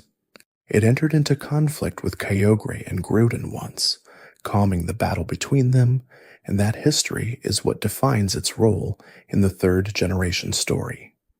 The creature that lives above the world and descends only to stop the world from being destroyed by the creatures within it is one of the more mythologically complete legendary frameworks in the series. Rayquaza's Mega Evolution requires a specific move rather than a held item, which distinguishes it from every other Mega Evolution in the series. The move Dragon Ascent is exclusive to Rayquaza and is what triggers the transformation. The name and the transformation are connected. The creature that has always existed above everything ascends further through the act of ascending itself. The mechanic reflects the lore in a direct and satisfying way. The relationship between Kyogre, Groudon, and Rayquaza has been revisited in later games through cameos, references, and continued exploration of what the ancient conflict means for the world they helped create. The ancient battle is not resolved in any final sense. It is contained by Rayquaza's presence and by the absence of the conditions that would reignite it. The balance is maintained through the existence of a third party whose purpose is specifically to prevent the other two from reaching the point of no return. The breadth of detail across the Pokémon series from the smallest Pokédex entry about Slowpoke's relationship with sensation to the cosmological framing of the legendary creatures of multiple regions, reflects something consistent about the design philosophy. Every creature has a reason to exist that goes beyond its visual design or its battle statistics. Every creature occupies a place in a world that has been thought through carefully enough that the pieces fit together when you look at them closely. The facts that have been covered here are a selection from a collection that is much larger. The series has been building this world across decades, and the depth that has accumulated means that almost any Pokémon, from the most familiar to the least discussed, carries something worth finding when approached with patience and attention. The names and numbers change across generations, the designs evolve, but the commitment to building creatures that have reasons for being what they are, that carry histories and functions and relationships to the world they inhabit, has stayed consistent. What makes these facts worth returning to, worth settling into on a quiet night, is not that they reveal something shocking or dramatically new. It is that they are there. They have been there from the beginning, waiting for someone to stop moving long enough to notice them. The Pokémon that millions of people have grown up with carry more than they show at first glance. The games built that depth in deliberately, knowing that some players would find it and some would not, and being content with both outcomes. Every creature in this collection has a place in a world that extends far beyond any single game or encounter. The patrol that Sigilyph still flies above a city that no longer exists continues quietly while someone sleeps nearby. The soul that Chandelure carries has been part of its flame for longer than any individual player's experience of the game. Absol stands at the edge of something approaching and waits for someone to understand why it is there. And somewhere in a warm, clear ocean, a Corsola grows its branches back slowly, one piece at a time. Electrode is among the fastest Pokémon in the original games, with a base speed stat that made it one of the defining creatures in the first generation's battle landscape. Its entire design is built around storing electricity to an extreme degree and releasing it without warning. The explosion it is capable of is described in entries as powerful enough to destroy everything within a mile radius. Electrode does not choose when to explode in the lore. The accumulation of energy inside it eventually becomes too great to contain, and the release is involuntary. This is different from most Pokémon moves that are described as intentional actions. Electrode is simply a creature that contains more energy than it can hold, and periodically cannot. Voltorb, the pre-evolution, is described in some games as being discovered in a research facility, resembling a Pokeball. Whether Voltorb was created accidentally or evolved into its Pokeball shape through proximity to the technology is something the entries have never fully clarified. In the Hisui set game, Hisuian Voltorb is encountered before Pokeballs of the modern design existed, which changes the implied relationship. A creature that looks like a Pokeball in a region where that design did not yet exist suggests that the design of the Pokeball may have been inspired by the creature, rather than the reverse. This inversion of the relationship between the technology and the Pokémon is the same kind of reasoning that appears in the lore around Unown in written language. The creature predates the human creation, and the human creation echoes it. Electrode's Hisuian form in the same game is grass-electric typed, built around a different kind of internal energy. The design carries seeds and plant material, and its explosion is described differently. The same fundamental creature, the same basic concept of an entity that holds too much of something inside itself, is reframed through a different elemental lens and a different historical context. The comparison between the two forms reflects how much context shapes the same basic idea. Electrode and Voltorb are among the Pokémon that have been noted for being easy to overlook precisely because their design is so simple. A sphere, two eyes, a dividing line. The design communicates the idea immediately, but gives the eye nothing to linger on. And yet the lore built around them is specific and strange in ways that the design does not advertise. The same gap between visual simplicity and conceptual depth that was noted for Magnemite applies here. Both are spherical electric creatures from the original generation. Both are more interesting when read carefully than when simply observed, so Lapras is one of the Pokémon most frequently associated with elegance and gentleness in the series. It is a water-ice type whose design references the Loch Ness Monster and similar creatures from folklore. Its entries describe it as kind and intelligent, capable of understanding human speech. This claim that Lapras understands what people say to it appears across multiple entries and sets it apart from most Pokémon whose intelligence is described in more abstract terms. Understanding speech is a specific and remarkable claim. The entries do not describe Lapras as responding to speech or demonstrating comprehension in ways that could be verified. They simply state that it understands. The distinction between comprehension and communication is present in the entries without being explicitly drawn. Lapras is also described as having been nearly hunted to extinction by humans because of how gentle and easy to approach it is. Its willingness to be near people made it easy to capture and use. The entries note that wild Lapras are now rare as a result. This is one of the more direct acknowledgments in the series that human behavior within the Pokémon world has caused measurable harm to a species. The creature that understands speech and is gentle enough to approach was nearly lost because of those same qualities. The recovery of Lapras populations is touched on in different games through different means. The second generation game includes locations where small populations of Lapras are found, and specific game mechanics mean that encountering Lapras at these locations was limited to once per week. This restriction was framed as a conservation measure, a detail so integrated into the gameplay that it functions as a small piece of ecological storytelling through mechanics rather than text. Aerodactyl, the fossil Pokémon from the first generation, is described as an ancient creature revived from genetic material preserved in old amber. The entries describe it as a vicious creature that ruled the ancient skies and attacked prey with its fangs. The design carries a sense of predatory purpose, all angles and wing edges and sharp teeth.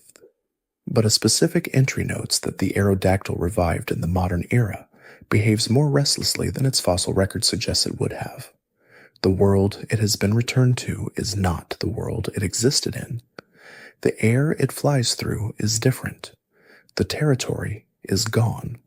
What the entries describe is a creature that has been restored without its context, and the restlessness reflects an awareness that something fundamental is missing. Fossil Pokémon across multiple generations carry the same underlying tension. They are revived. They are functional. They have all the biological capabilities they possessed when they originally existed. But the world has changed beyond recognition, and the entries often acknowledge in small ways that what has been restored is not whole, because the restoration cannot include the world those creatures belong to.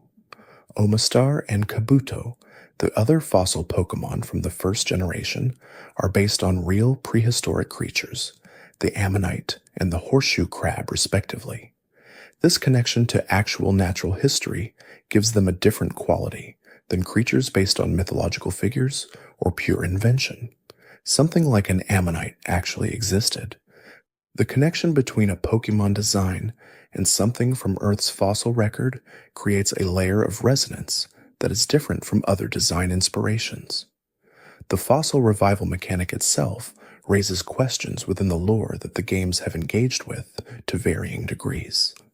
The 5th generation games explicitly address whether reviving a Pokémon from a fossil is ethical, asking whether a creature being returned to a world it did not belong to constitutes kindness or something else. The question is raised through a specific character's dialogue and is not definitively answered. The games bring the ethical dimension into the text and then do not resolve it, which is one of the more unusual instances of the series acknowledging a philosophical dimension of its own mechanics without providing closure. Arcanine is often noted for being described in its entries as legendary, which stands out because it is not a legendary Pokémon in the mechanical sense. It cannot be categorized with Mewtwo, Mew, or the 4 legendary birds. And yet its entries consistently describe it using the word legendary and frame it as a creature encountered in ancient texts, as a creature of myth. The tension between its classification as a regular Pokémon and its description as something legendary in the lore creates an identity that is different from any other non-legendary. It is called legendary while being technically not. Growlithe, the Prow evolution, is described as loyal to the point of being unable to let a stranger pass through territory it has been assigned to protect.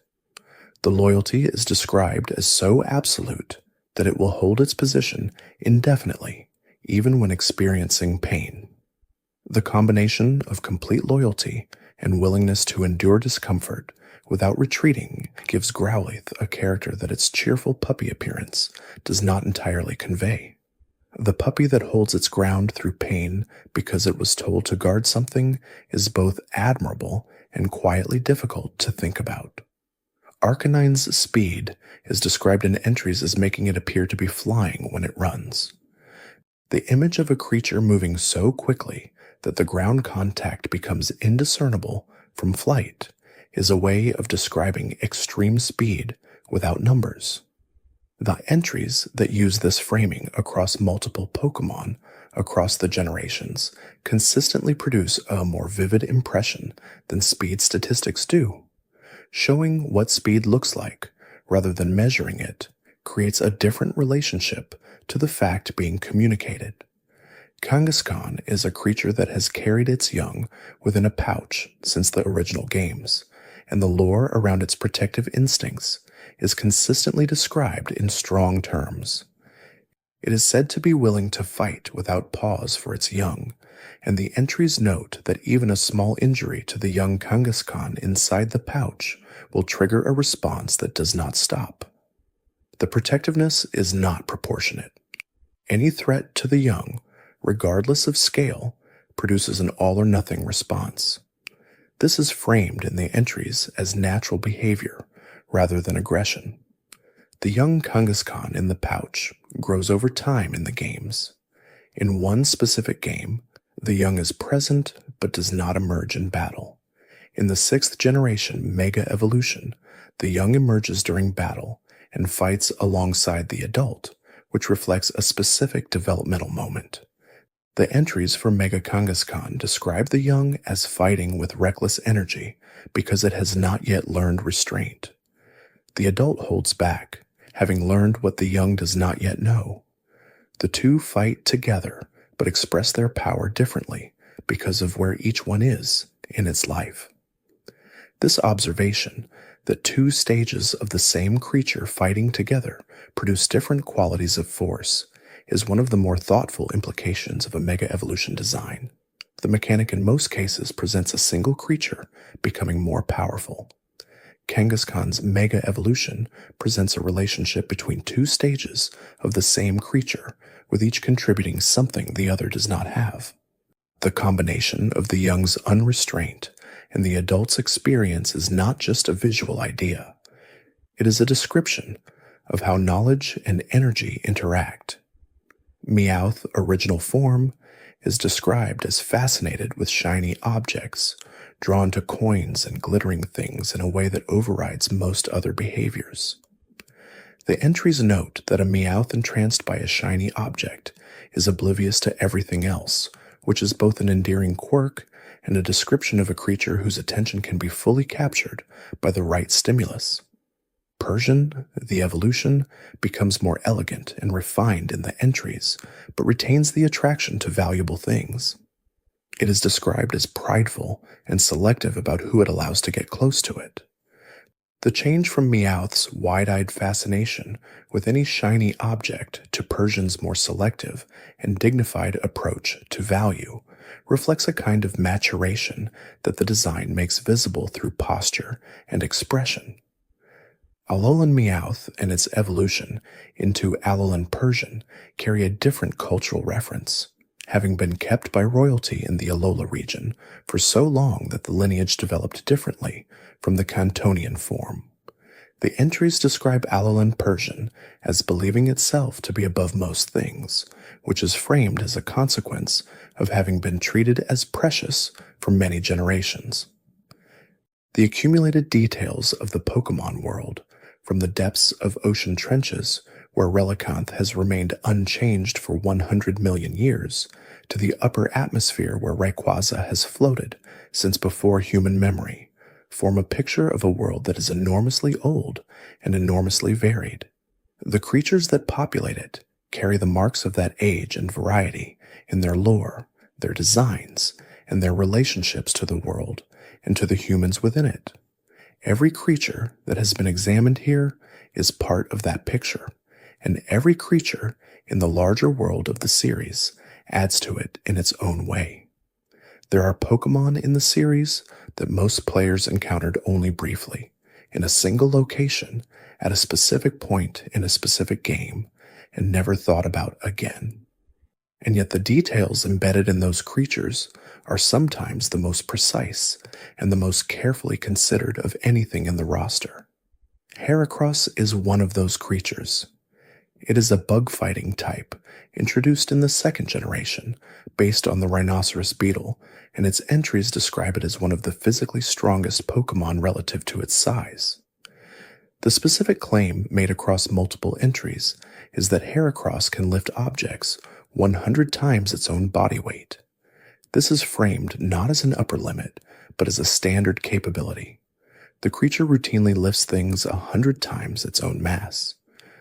The rhinoceros beetle, its real-world inspiration, is actually capable of something in a similar range, relative to its size, which means the design was built on a real biological detail and extended into the fantasy context without distorting the underlying fact.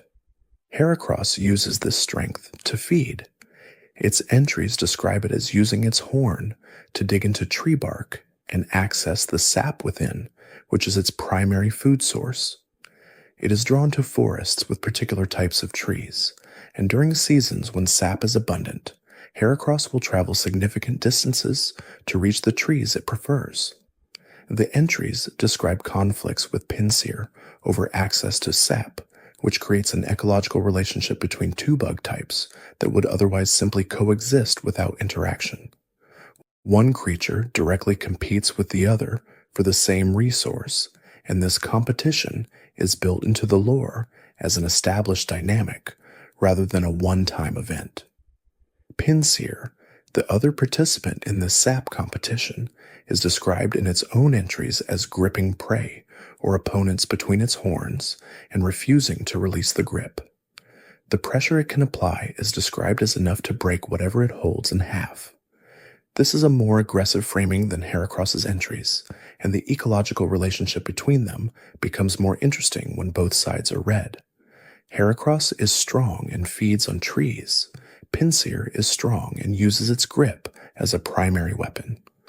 When these two creatures compete for the same resource, the confrontation involves beings of comparable physical capability and very different behavioral approaches.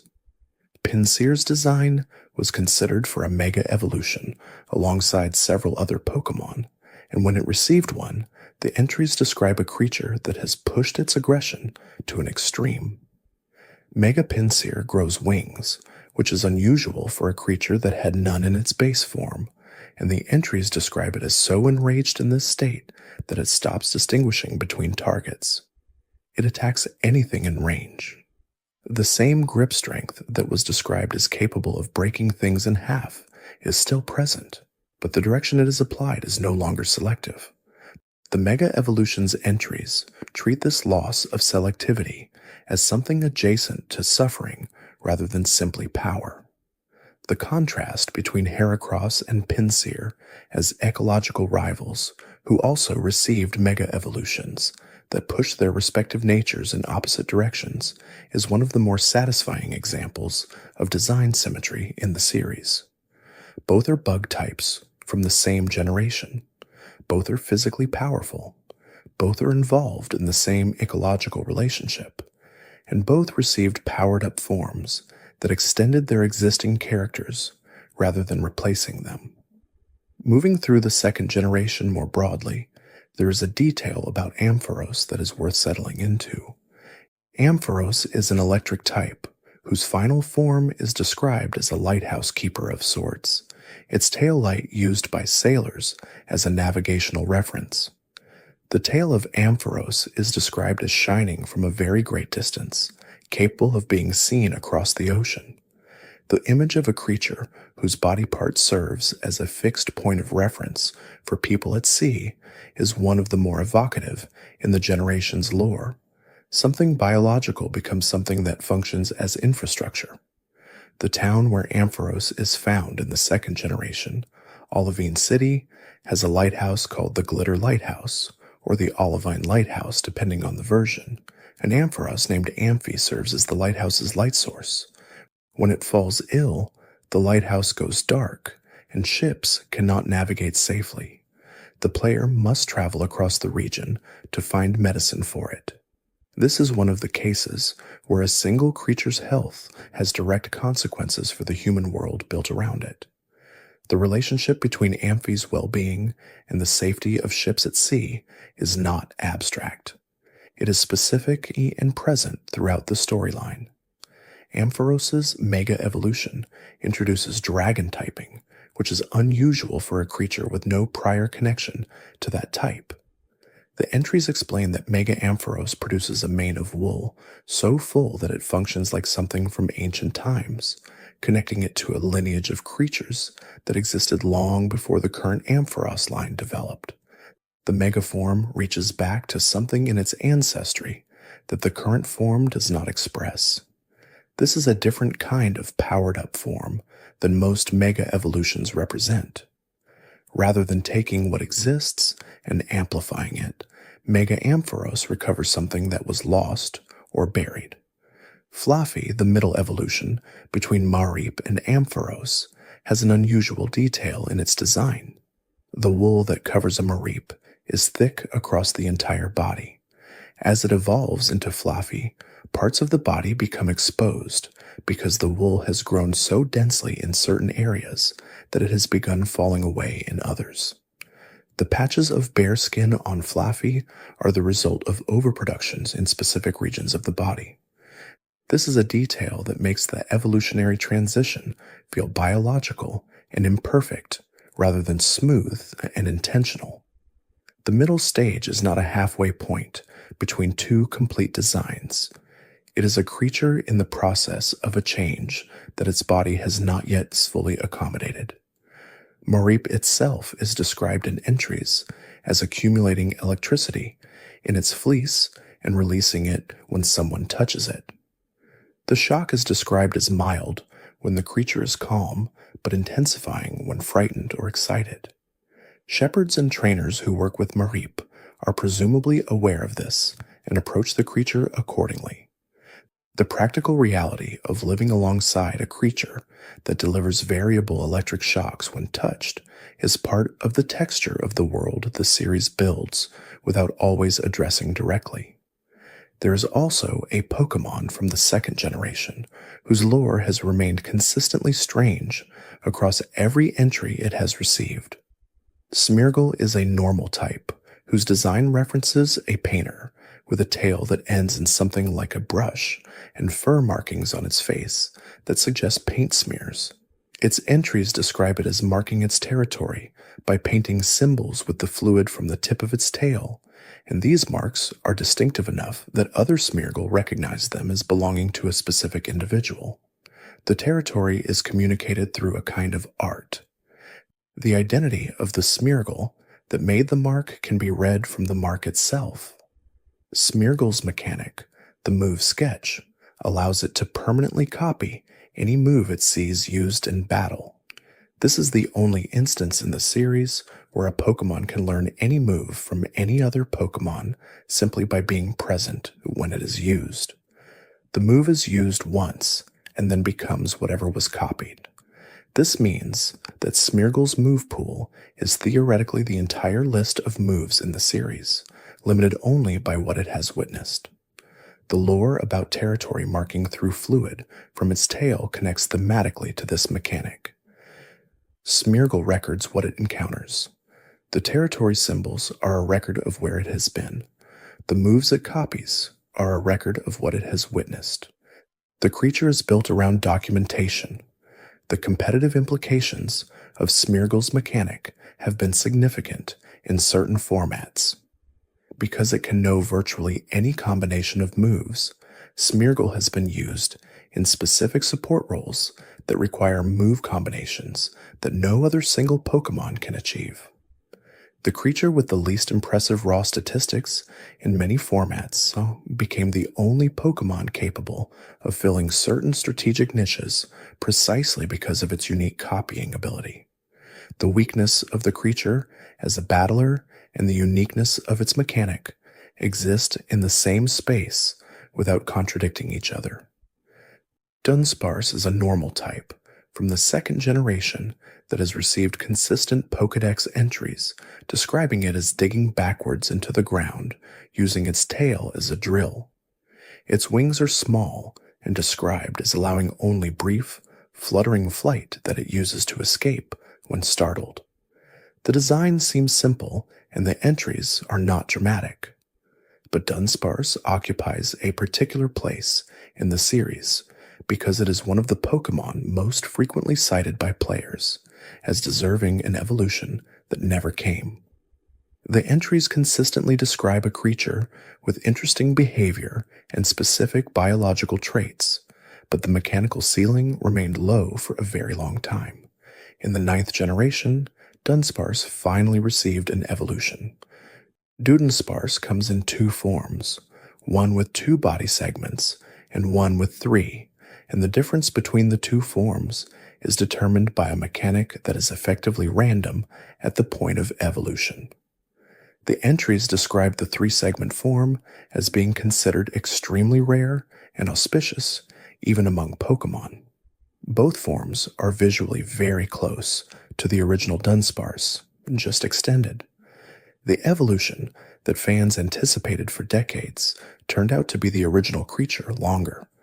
Whether this reads as a payoff or a subversion of expectations reflects something interesting about what players project onto creatures they hope to see change. Another creature from the later generations whose lore rewards attention is Golurk. It is a ground ghost type introduced in the 5th generation and is described as an ancient automaton, a golem created by people of a civilization that no longer exists. The entries describe Golurk as having been created to protect people and Pokémon, and it has continued that purpose long after the civilization that built it has passed. The seal on its chest is described as keeping the energy within it contained. If the seal is removed, the entries describe Golurk as going berserk, releasing energy without control. Golurk can fly by removing its feet and propelling itself with the energy it contains. The image of a massive clay automaton launching itself into the sky by removing its own feet is one of the stranger visual concepts the series has committed to. The entries treat this as completely normal behavior for the creature. It can fly, and it sometimes does.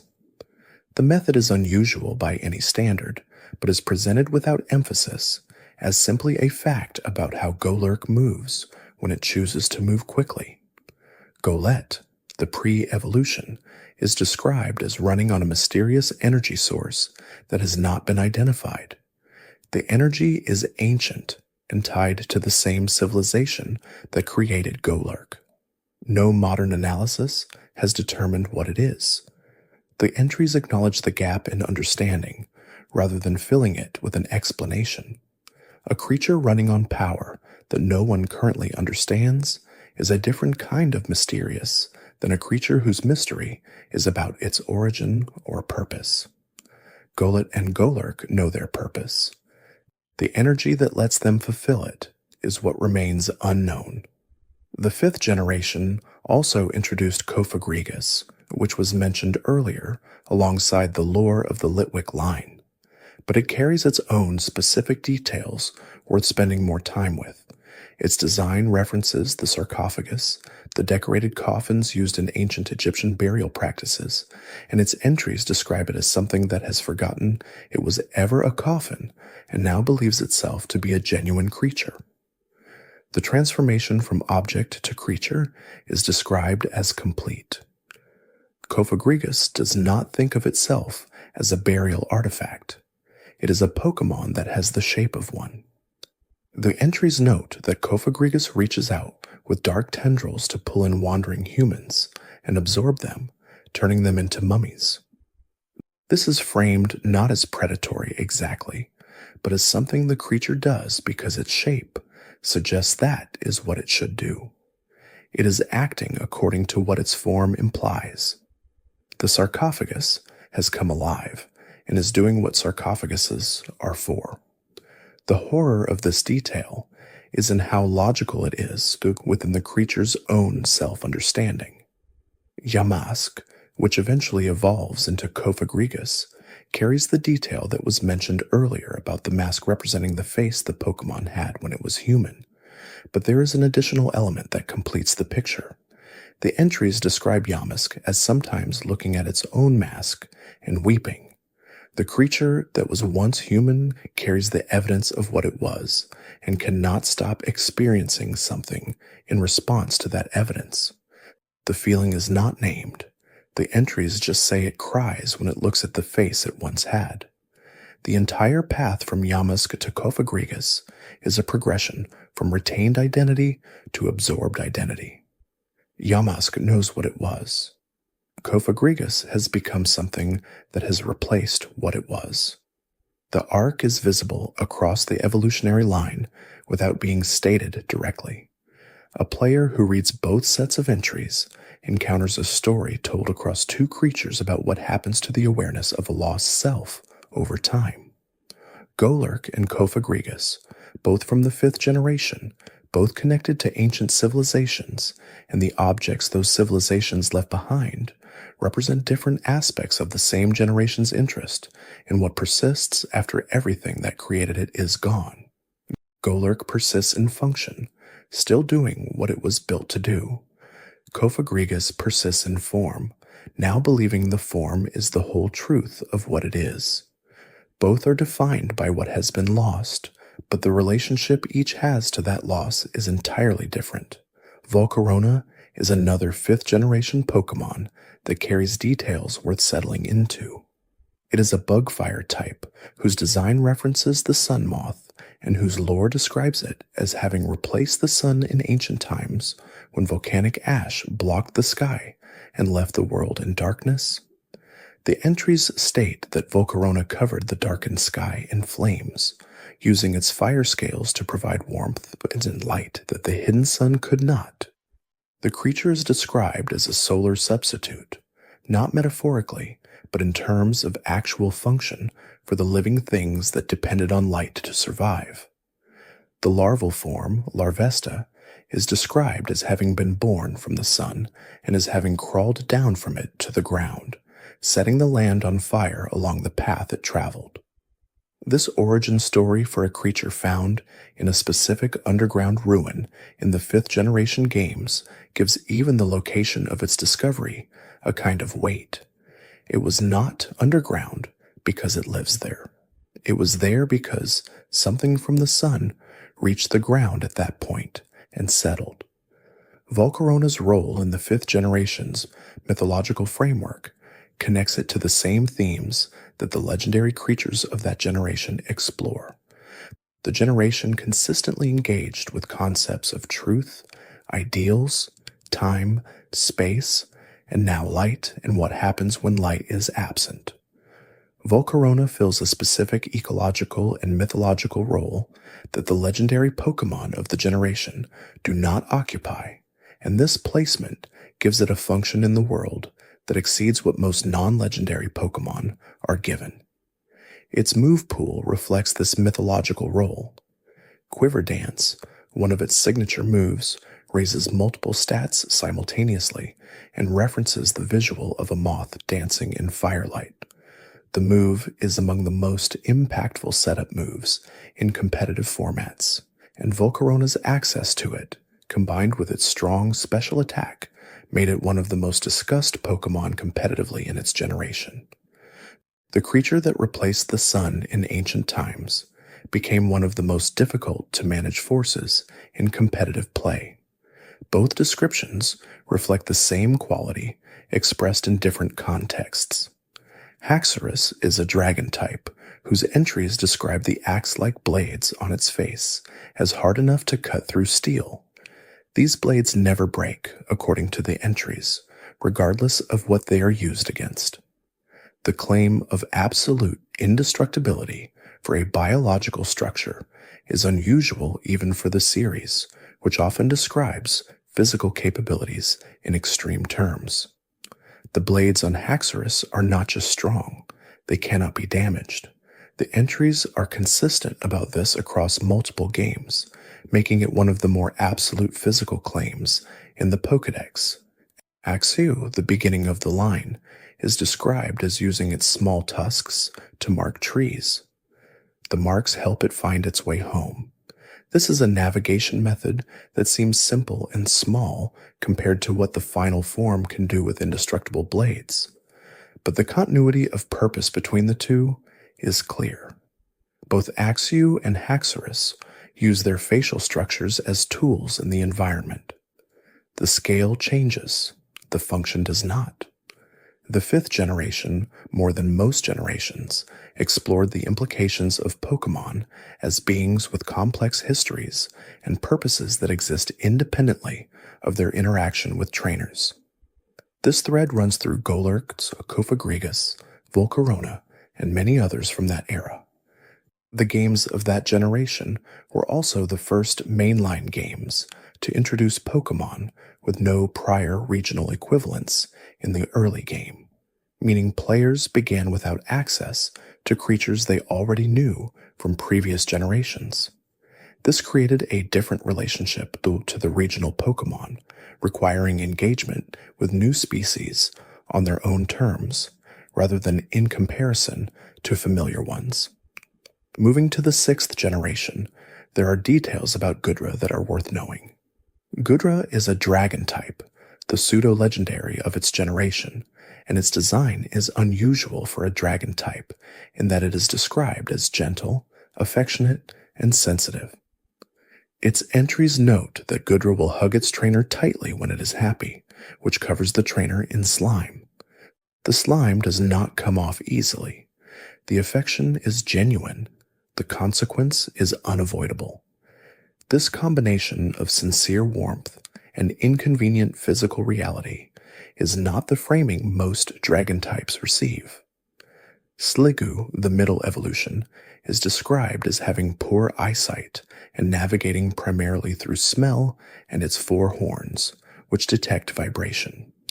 The horns, which look like drills on its head, are sensory organs rather than weapon. This is similar to how other Pokémon have visual weapons that function differently than they appear, but in Sliggoo's case, the appearance is more obviously weapon-like. The drills that look aggressive are actually how the creature perceives the world around it. Goomy, the beginning of the line, is described as the weakest dragon type. This is stated clearly in entries across multiple games. It is the weakest. The progression from the weakest dragon type to one of the most affectionate but still formidable final forms is one of the steeper growth arcs in the series for a pseudo-legendary line. Most pseudo-legendary lines begin from a position that already suggests power. Gumi begins from the stated bottom. The 6th generation introduced Zygarde, a Pokémon that exists in multiple forms, depending on how many cells it has assembled. Zygarde 10% is a dog-like form with limited cells. Zygarde 50% is the serpentine form found in the main game. Zygarde Complete is the full assembly, towering and humanoid, described as the most powerful form and capable of protecting the ecosystem against threats that the other legendary Pokémon of its generation cannot handle alone. The ecological role is what makes Zygarde distinct. Where Xerneas and Yveltal deal with life and death respectively, Zygarde oversees the order of the ecosystem as a whole. It is described as monitoring the health of living systems and assembling its full form only when conditions require it. The fact that the form players usually encounter in the games, the 50% form, is literally half of what the creature is capable of becoming, is built into the name and the mechanic. What is encountered is incomplete. The complete version requires conditions that most individual games do not produce. Carbink is a rock fairy type whose entries describe it as forming deep underground over hundreds of millions of years from the compression of a specific mineral. The timescale given for its formation is among the longest attributed to any living Pokémon. Most creatures are described as living long lives or as ancient in vague terms. Carbink's formation takes hundreds of millions of years, which places it on a geological rather than biological timescale. The creature that forms over the same span of time as mountains is then described as gentle and unassuming once it has formed. Diancie, the mythical Pokémon connected to Carbink, is described as an extremely rare mutation that occurs within a population of Carbink. The mutation produces a creature with the ability to compress carbon so rapidly that it can create diamonds in seconds. The connection between Carbink's geological formation time and Diancie's ability to create the same compressed carbon product in seconds is a contrast that runs through the design of both creatures. What takes geological time for one can be done instantly by the other. The 7th generation introduced the Alola region, and with it a set of details about how the environment shapes Pokémon that the regional forms made visible in a new way. Alolan Rattata and Raticate are described as having become accustomed to human settlements, specifically urban areas, and their dietary habits have shifted toward the rich food available there. Alolan Raticate is described as a gourmand that sends its underlings to collect specific foods it prefers.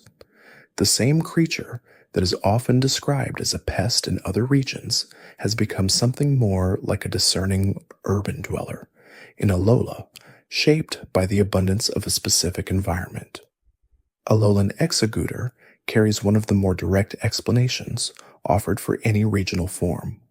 The entries describe Alola as being so full of powerful solar energy that Exeggutor in this region grows to extraordinary heights, its neck stretching far beyond what would be seen elsewhere. The height is described as the Exeggutor expressing its true nature, which was always present but suppressed by less intense sunlight in other regions. Alolan Exeggutor is not a different creature. It is what Exeggutor becomes when the environment stops limiting it. Wishiwashi is a 7th generation water type that exists in a solo form and a school form. The solo form is extremely weak by Pokémon standards, and described in entries as one of the weakest Pokémon in existence. But when Wishiwashi gather in large numbers and coordinate as a school, the resulting formation is described as so large and powerful that even apex predators of the ocean avoid it. The transformation from smallest to most feared is entirely dependent on group size and coordination. A single Wishiwashi is negligible. A school of them is described as something even fully evolved Pokémon will not approach. This mechanic, where the weakness of individuals and the strength of the collective are both genuine and extreme, is one of the more interesting ecological statements in the series. It is a precise description of how certain real-world creatures function. Small fish in schools create a collective presence that appears much larger than any individual. The application of this to a game mechanic, where stats actually change based on the presence of others, produces something that functions as both a realistic ecological detail and an interesting mechanical puzzle for players. Mimikyu is a 7th generation Ghost Fairy type that wears a disguise designed to look like Pikachu. The entries describe Mimikyu as wearing this disguise because it wants to be loved in the same way Pikachu is loved, having observed how much affection people show toward the series' mascot and wanting to experience that affection for itself. The disguise is described as handmade by the Mimikyu, crafted from rags and shaped to resemble what it has observed from a distance. The true form of Mimikyu, hidden beneath the disguise, is described in entries as so frightening that seeing it causes physical illness. A researcher who saw it briefly is described as dying from the experience. What Mimikyu actually looks like is not depicted in the games. The disguise is always present. The shape beneath is described only through its effects on those who catch a glimpse of it. This means that Mimikyu's actual appearance is one of the genuine mysteries in the series, described only by consequence. The tragic dimension of Mimikyu is apparent in how its entries describe its situation. It wears a disguise that is not quite right. It wants to be approached in the way Pikachu is approached. But the creature beneath the disguise is something that causes harm to those who see it. The yearning for connection is present. The connection is made impossible by what it actually is. The disguise is both the effort to bridge that gap and the evidence that the gap cannot be fully bridged. Dhelmise is a water ghost type that is described as having no body of its own. It is an accumulation of seaweed and debris that has been bound together by a spiritual force and now moves the anchor it has wrapped around itself as if the anchor were a weapon. The anchor itself is not the Pokémon. The anchor is a tool. The Pokémon is the seaweed. This distinction matters because the design makes the anchor the most visually prominent element, and players encountering Dhelmise may assume the anchor is central to its identity when the entries clarify that the seaweed is what Dhelmise actually is. Dhelmise feeds by pulling ships underwater and consuming their energy, which connects it to a tradition of sea monster folklore in which something beneath the water draws ships down. But the mechanism is the seaweed wrapping around the ship rather than any tentacled creature. The mundane material of the Pokémon accomplishes the dramatic folklore function. Seaweed and marine debris swallow ships. The image is both more modest and stranger than the traditional sea monster framing. Moving into the 8th generation, Dragapult is a dragon ghost type based on a prehistoric creature called the Diplocaulus, an ancient amphibian with a boomerang-shaped head. Dragapult uses the structure of its head to launch its young, called Dreepy, as projectiles during battle. The Dreepy that it carries inside the cavities of its head are described as being fine with being launched and willing participants in this arrangement. The entries note that if there are no Dreepy available to launch, Dragapult will use other small objects as projectiles instead. The creature is built around launching things. The preference is for its own young. The fallback is whatever is at hand. Dreepy, when launched by Dragapult, hits its target and then wanders around in a confused state before eventually dissolving and returning to Dragapult. The cycle of being launched, disoriented wandering, dissolution, and return is described in the entries as normal for Dreepy. It is not distressed by this. It simply exists in this cycle as part of its relationship with Dragapult. The casual acceptance of an unusual life cycle is framed in the entries without commentary. Appletun and Flapple, the two split evolutions of Applin, carry details that connect them to the Galar region's cultural identity around apple cultivation. Applin itself is described as hiding inside an apple from birth, eventually becoming one with the apple and using it as a home and a defense. The type of apple determines which evolution it takes. A sweet apple produces Appletun. A tart apple produces Flapple. The same creature in the same condition produces different outcomes based on a single environmental variable that is itself a product of agricultural difference rather than natural habitat. The split evolution is determined by a product of human cultivation. There is also Eternatus, the legendary Pokémon central to the 8th generation story. Its entries describe it as having fallen to Earth from space many years ago in a dormant state. The energy it emits is described as the same energy that causes the Dynamax phenomenon, which is the mechanic by which Pokémon in the Galar region grow to enormous size.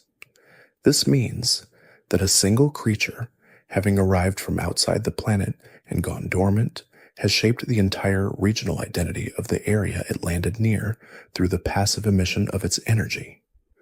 The Dynamax mechanic, which touches every aspect of Galar's Pokémon culture and landscape, traces back to an ancient extraterrestrial arrival. Eternatus in its complete form, Eternamax Eternatus, is described in entries as having the highest base stat total of any Pokémon in the series. Though this form is not obtainable by players in the game, it exists in the data, it exists in the story, but it cannot be used. This is one of the rare cases where a form with specific stats is documented and exists mechanically, but is placed outside the range of player access. The most powerful Pokémon in statistical terms remains just out of reach, which is a choice that reflects the narrative function of the creature as something that must be stopped rather than something that can be kept. The 9th generation introduced the Paldea region, and with it a new category of ancient and future Pokémon created through a paradox mechanic. The ancient forms are described as versions of existing Pokémon from a distant past, and the future forms are mechanical or altered versions from a potential future. The same base creature exists in its present form, its ancient form, and its future form simultaneously within the same game, occupying different parts of the map without direct interaction. Great Tusk, the ancient paradox form of Donphan, is larger and more aggressive than its descendant. Iron Treads, the future paradox form of the same creature, is mechanical and precise. The three forms of what is recognizably the same basic idea, an elephant-like Pokémon with tusks, express entirely different characters depending on the era they come from. The ancient form is raw. The current form is familiar and domesticated by comparison. The future form is engineered. The same creature across time becomes three different expressions of the same underlying shape. Koraidon and Miraidon, the legendary Pokémon of the 9th generation, exist in two different versions of the same game and represent the ancient and future poles of the paradox mechanic. They are described as being the same type of creature seen from different directions in time, one shaped by natural growth across long periods and one shaped by technological development. The relationship between the two is the game's central philosophical question expressed through two specific creatures. The design of each reflects the era it comes from without completely obscuring the shared origin. The mechanic of using Koraidon or Miraidon as a means of travel throughout the region, rather than simply as battle partners, is unusual in the series. Players spend significant time with these legendary Pokémon in a context that is not combat, which changes the relationship. The creature that is also a vehicle for crossing the landscape becomes something experienced differently than a Pokémon kept in a ball and released for battle. The texture of spending time with these creatures changes how they feel by the end of the game, regardless of their statistical or narrative importance. There is also something worth knowing about how the 9th generation treats the competitive history of the series through its paradox forms. Ancient Iron Bundle is described as resembling something found in old documents and records, a snow-related creature that matches descriptions from historical accounts. Future Iron Bundle is a mechanical construct. This framing, where old accounts describe something that the researchers believe to be myth, and then the paradox mechanic reveals something that matches those descriptions, is a small but complete narrative built into the classification of these alternate forms. Tinkaton is a 9th generation fairy steel type whose entries describe it as using a hammer it has assembled from metals it has gathered over its life, including metals taken from the iron thorns that attempt to attack it. The hammer grows heavier and larger as Tinkaton adds to it over time. The entries describe it as swinging a hammer that can exceed 1,000 kilograms in mass and using it to launch boulders into the sky to knock down Corviknight. The target of its hammer work is specifically Corviknight, which is large and capable of flight and also steel-typed. Tinkaton's entries describe a creature with a specific rival and a specific response to that rival's presence. The scale of the hammer relative to the size of the creature swinging it is one of the stranger physical images in the series. Tinkaton is small. The hammer is enormous. The entries are consistent about this, without expressing it as a contradiction. The creature built the hammer. It swings the hammer. Whatever the physics of this arrangement are in the world, they work. Gardevoir is a rock type, whose entries describe it as having a body made of mineral salt that can heal wounds. It sprinkles the salt on injured Pokémon, and the salt draws out impurities and promotes healing. The mechanism of salt as a healing agent connects to actual uses of salt in wound treatment across human history, extending a real property of the mineral into a creature whose body is made of it. The design is large and blocky, resembling a salt formation, and the entries treat it as both a geological object and a living creature with a specific role in the ecosystem. NaCl stack and NaSoI, the earlier forms, are described as having formed in cave environments where salt deposits accumulate. They are found near other salt formations and are sometimes mistaken for non-living mineral structures. This relationship between a living creature and the non-living material it is made of is something the series has explored in different ways across generations. But the salt healing mechanic gives Gardevoir a function in its ecosystem that most mineral-based Pokémon do not have. It is not just a creature that happens to be made of rock or mineral. The mineral it is made of does something specific in the world. There is a thread across many generations that relates to how Pokémon interact with music and sound. Jigglypuff is one of the most famous examples, a normal fairy type whose song induces sleep. The entries describe the song as putting listeners into a deep sleep, regardless of how much they want to stay awake. This is not a gentle and gradual drowsiness. The entries consistently describe listeners falling asleep suddenly and completely. Jigglypuff itself does not understand why this happens. It simply sings and watches the reaction occur with, according to some entries, frustration. The frustration is because Jigglypuff sings to connect, not to put things to sleep. When its audience falls asleep before the song is finished, Jigglypuff draws on their faces with the marker it carries, which is a detail that appears in the anime and carries over into the cultural understanding of the creature. The marker appears in the design as a prop it holds. The use of the marker is framed as a response to being unable to finish for an audience that remains awake. The creature that wants to be heard cannot be heard without the hearing stopping. The marker is what frustration looks like for a Jigglypuff. Wigglytuff, the evolution, is described as having such a pleasant singing voice that people who hear it cannot stop listening. This is the inverse of Jigglypuff's problem.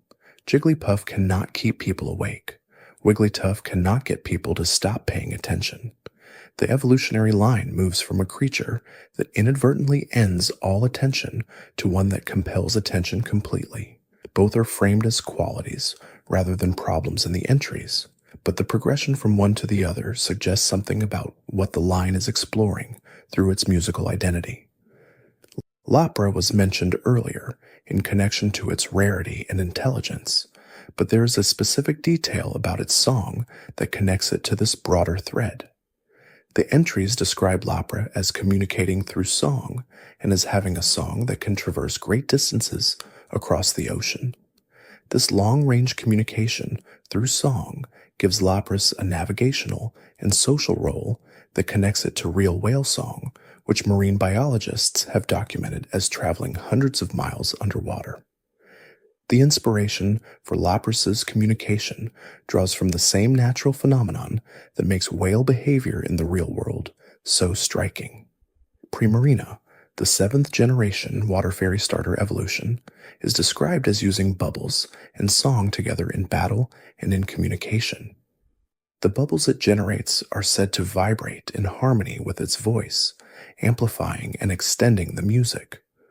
The combination of song and bubble as a communication system is specific enough to be memorable and unusual enough to feel distinct from how other water types interact with their environment. Primarina's battle aesthetic is entirely built around this combination, with moves that reference both the musical and the aquatic elements of its character. Chateau is a normal flying type, introduced in the 4th generation, whose design references a metronome and a parrot. It can learn human language by listening to it, repeating words and phrases it has heard. The mechanic in the game allows players to record audio that Chateau will reproduce during battle in the generation it was introduced. This is one of the rare cases where a game mechanic directly involved real-world audio input from the player, connecting the creature's documented ability to mimic sounds to an actual interaction between the player and the game. The mechanic was not carried forward into later generations, making it specific to the context in which it existed. The entries for Chateau describe it as living in flocks and learning a shared language through exposure, with words passing between flock members until the entire group uses the same set of sounds. This collective language development is described as spontaneous, emerging through proximity and repetition rather than through any teaching. The image of a flock of Chateau developing a shared vocabulary through mutual exposure is one of the more detailed descriptions of social behavior across a Pokémon species in the entire series. Sylveon's entries were mentioned earlier in the context of the Eevee line, but the detail about how it senses emotional states extends into its behavior in ways worth returning to. The ribbon-like appendages wrap around the arms of those it interacts with, and the entries describe this wrapping as allowing Sylveon to read the emotional state through physical contact. The contact is gentle enough that it does not register as threatening, but precise enough to give Sylveon accurate information about how the person or creature it is touching feels. The mechanic of reading emotion through touch rather than through psychic perception places Sylveon in a different category from other emotion-sensitive Pokémon, even within the same evolutionary line. Sylveon's calm behavior around conflict is described as intentional application of its ability. When it encounters aggression, it wraps its appendages around the source of the aggression and reads what is present, then adjusts how it responds accordingly. The entries frame this as a choice the creature makes, rather than simply a reaction it has. This deliberate use of its sensory ability to manage situations it finds itself in gives Sylveon a complexity that places it alongside creatures explicitly described as intelligent decision-makers. There are also Pokémon whose connection to the human world is described not through behavior or feeding habits, but through their literal origin in human activity. Muck is a poison type, whose entries describe it as having formed from the accumulation of sludge and toxic waste in polluted rivers and bodies of water. It is not a creature that appeared naturally and then moved to polluted areas. It is a creature that emerged from pollution itself, the toxic materials that humans deposited in waterways, accumulated, and eventually produced something living. The entries are consistent about this origin across multiple games. Grimer, the pre-evolution, carries the same origin. Both creatures are described as thriving in and near polluted environments, and as multiplying when pollution increases. There is a feedback loop implied in the entries. Human activity produces conditions that allow these creatures to form. More human activity produces more of them. The creatures do not cause the pollution. They result from it. But their increasing presence is an indicator of the conditions that produce them. The 7th generation, Alolan forms of Grimer and Muck carry an extension of this concept. In Alola, where traditional methods of waste disposal created a specific problem, Alolan Grimer and Muck developed as a result of the specific materials present in Alola's waste, rather than the general industrial pollution that produced the Cantonian forms. The toxins in Alolan waste are different, and the resulting creatures are different. Alolan Muck is described as carrying crystallized poison that it uses to prevent its body from decomposing. The material it is made from influences the specific nature of how it holds itself together. The same basic concept, a Pokémon that formed from waste, produces different results in different regional conditions. The ecological implications of Grimer and Muck's existence in a world with industrial activity are rarely stated as directly as they could be, but the entries that trace their origin to human activity make the connection available to anyone reading carefully. The creatures are not a critique embedded in the game. They are an accurate description of cause and effect within the world the game depicts.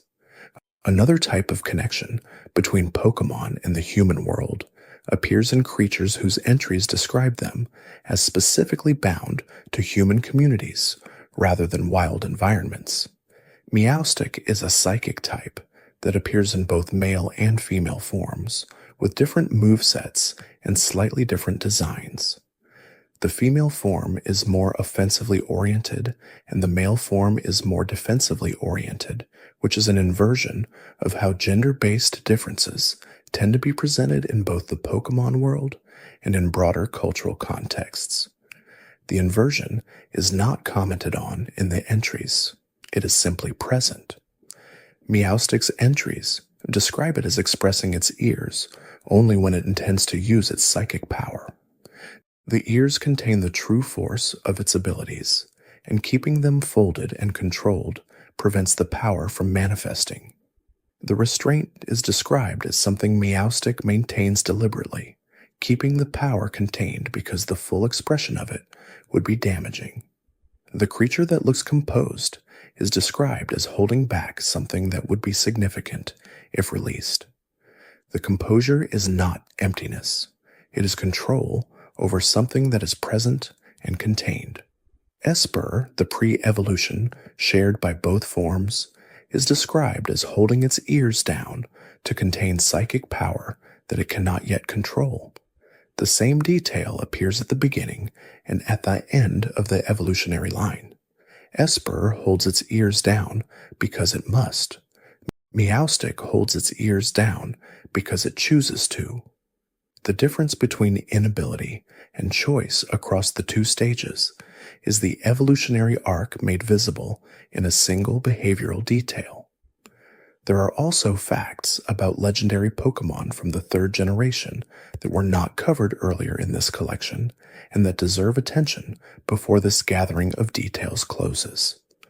The Regi creatures, Regirock, Regice, and Registeel, are described as ancient entities created by a larger entity called Regigigas, which is described in entries as having shaped the continents by dragging them with ropes. This is one of the most explicitly large-scale acts attributed to any Pokémon, not shaping the ocean or controlling weather or managing life and death, dragging the land masses themselves to their current positions. Regigigas is described as still existing in the present of the games, dormant in a specific temple. The entries note that it was sealed away after completing the work of shaping the continents, and that the 3 Regi it created serve as conditions for its awakening. To wake Regigigas, the 3 must be present. The creature that moved continents requires its own creations to be gathered before it can be disturbed. The scale of its original act and the conditions of its current dormancy create a complete narrative about a being that completed its purpose and was then secured by those who came after. Regirock's entries describe a body composed entirely of rocks with no biological material. When parts of it are damaged in battle, it searches for rocks of the appropriate type to fill the gaps. The creature heals itself by gathering and incorporating additional stone rather than through any biological regeneration. This is described as taking some time, during which the damaged areas are simply absent. Regis, by comparison, is described as being covered in ice that is described as from the Ice Age, cooled to temperatures that no ordinary ice can reach. The surface temperature of Regis is described as cold enough that even in summer it cannot be approached closely without the surrounding air dropping in temperature significantly. Registeel is described as a body of metal that has been tempered over thousands of years of exposure to the interior of the Earth. The metal it is made of is not any metal known to science, according to some entries. The composition cannot be identified. It is something that formed through a process that has no current equivalent, which places it in the category of materials that exist only as a result of ancient conditions that no longer apply.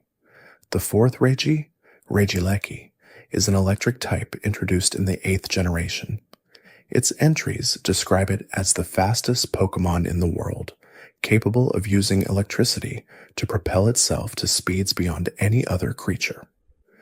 The body of Regieleki is described as entirely made of ring-shaped organs that generate electricity with no other biological material present. It is purely electrical in structure.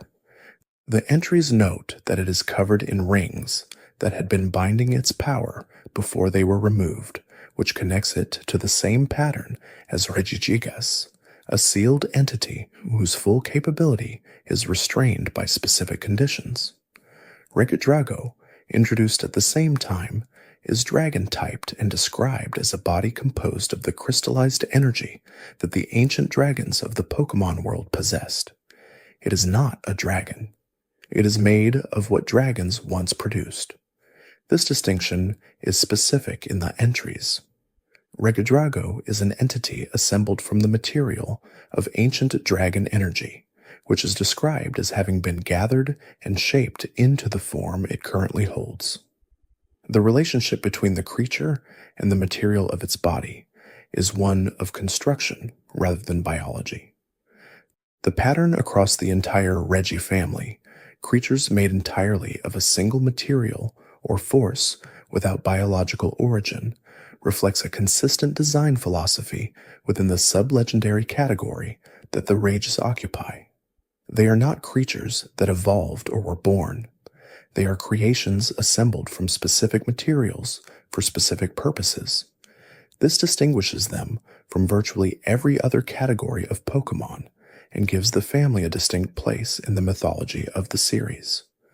The 6th generation introduced the creation of the Kalos region's legendary framework, which involves Xerneas, Yveltal, and Zygarde as previously described. But Xerneas carries details beyond its life-giving role that are worth returning to. Its entries describe it as sleeping for 1,000 years at a time and releasing life energy when it wakes. The trees and plants in the area where Xerneas has slept are described as receiving this energy in concentrated form. The location of Xerneas's previous dormancy can be identified by the unusual abundance of life in that area. The image of a Pokémon whose sleeping position is marked by extraordinary growth for miles around creates a geography of dormancy.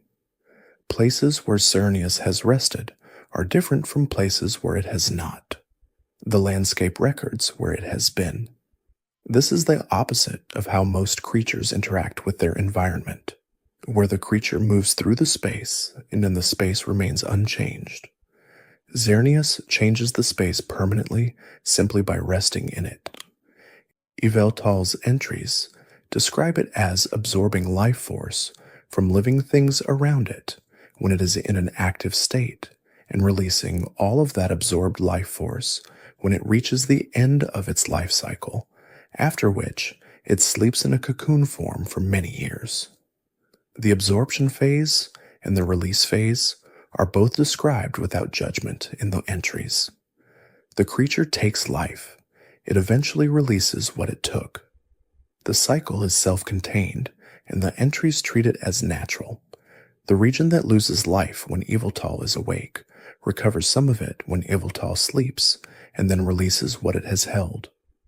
The relationship between Xerneas and Yveltal is described as a balance rather than an opposition. One gives, one takes. Both are necessary. The entries do not frame Yveltal as evil and Xerneas as good. They frame both as parts of a system where life flows in cycles that include both generation and absorption. This framing is consistent with how the series has handled legendaries that appear to be opposites. The opposition is usually a collaboration seen from outside the system. The thread that runs through all of these facts, from the very first detail about Slowpoke's delayed sensation to the cycle of Yveltal's absorption and release, is that the Pokémon world is built on interconnection. Every creature has a relationship to the others around it, to the environment it inhabits, and to the history that preceded it. The facts that carry most weight are not the individual surprising details, but the way those details connect across creatures and generations to form a picture of a world that has been thought through from the inside out. There is one more set of details that moves through this world gently before settling completely into rest. It concerns the way certain Pokémon carry their identities across time and across the players who encounter them, becoming part of something larger than any single game or encounter. Togekiss was mentioned briefly near the end of the earlier collection, but there is more to say about what it represents within the broader landscape of Pokémon that are drawn to peace rather than to conflict. The entries describe a Togekiss as having not appeared in an area that has experienced conflict for a very long time, sometimes for generations. This is not a short absence. It is a generational one, a region that has been at peace long enough for a Togekiss to return, has maintained that peace not just for years, but across human lifespans. The creature's presence or absence becomes a historical record visible to anyone who knows what to look for. Togepi, the beginning of the line, is one of the few Pokémon in the series whose Pokédex entries describe what it contains within its shell as positive energy. The entries across multiple games state that Togepi stores the feelings of happiness and good fortune of those around it inside its shell. This energy is what makes Togepi feel warm to hold. The creature is not generating positive energy from within itself. It is accumulating what already exists in the world around it, and holding that accumulation inside. The shell that looks like an eggshell still attached to the body is actually a container for something collected from the environment. Togetic, the middle form, is described as sharing this stored happiness with those who are in good spirits while withholding it from those who are not. The entries note that if it finds no one in a good mood, Togetic will become dejected itself. This is a creature whose own emotional state is directly tied to what it finds around it. It cannot maintain a positive state in isolation. It requires the existence of positive conditions in the people and Pokémon nearby, and when those conditions are absent, it becomes a reflection of their absence. The evolution from Togepi's passive accumulation to Togetix's active sharing and conditional availability to Togekiss's generational peace-seeking is a complete emotional arc across 3 stages. Chansey's line carries similar attention to what it contributes to others, but in a different register. Chansey is found most often in hospitals and healing environments in the game lore, and its entries describe its eggs as used to treat the sick because of the nutritional and restorative properties they contain. The egg is not just nourishing. It is described as having healing properties that go beyond standard nutrition. Chansey produces these eggs in abundance and shares them freely. The entries note that Chansey cares deeply about both humans and Pokémon, and that this feeling is what drives the continuous production of eggs to be shared. The evolutionary connection from Chansey to Happiny, which is the baby form that predates Chansey, and then from Chansey to Blissey through happiness, creates a line where all 3 stages are defined by what they give. Happiny carries a small stone that it treats like an egg, already practicing the behavior that will define its evolved forms. Chansey produces the eggs and shares them. Blissey provides healing to anyone it senses is suffering. The entire line is oriented outward rather than inward. Its energy goes toward others consistently across every stage. Audino is a normal type, introduced in the 5th generation, that fills a similar ecological role to the Chansey line within its region. It is found in areas where healing is needed and uses the feelers in its ears to assess the physical state of those it encounters. The entries describe Audino as using these feelers to take a full assessment of someone's health through touch, sensing their pulse, their body temperature, and their overall condition. The information gathered this way allows Audino to understand what kind of attention is needed before providing it. Mega Audino adds fairy typing and extends the healing aesthetic of the original design into something more elaborate. The entries describe Mega Audino as producing healing energy from its fur that calms those around it. The individual assessment of health through touch becomes a broader, ambient emission of calming energy that affects everything nearby. The evolution of the healing mechanism from individual and specific to ambient and general mirrors the kind of scaling that appears across many mega evolution descriptions. There is also a detail about how certain Pokémon are described in relation to their trainers that deserves attention as a separate thread. Arcanine's loyalty was mentioned earlier, and Growlithe's absolute commitment to guarding was touched on. But there is a Pokémon in the 2nd generation whose relationship to its trainer is described in even more specific terms. Espeon, the psychic evolution of Eevee, develops its abilities because of its deep bond with its trainer. The psychic power Espeon possesses is described in some entries as having grown from the relationship itself, not from any external catalyst. It is the bond that developed the ability. The ability exists because the bond does. This framing reverses the usual assumption about a Pokémon's capabilities. Most Pokémon are described as having abilities that the trainer takes advantage of. Espeon is described as having abilities that grew because of the trainer. The relationship is not instrumental in the usual sense. It is generative. The bond produced something that did not previously exist and would not have existed without it. This makes Espeon's psychic abilities a kind of record of the relationship that produced them.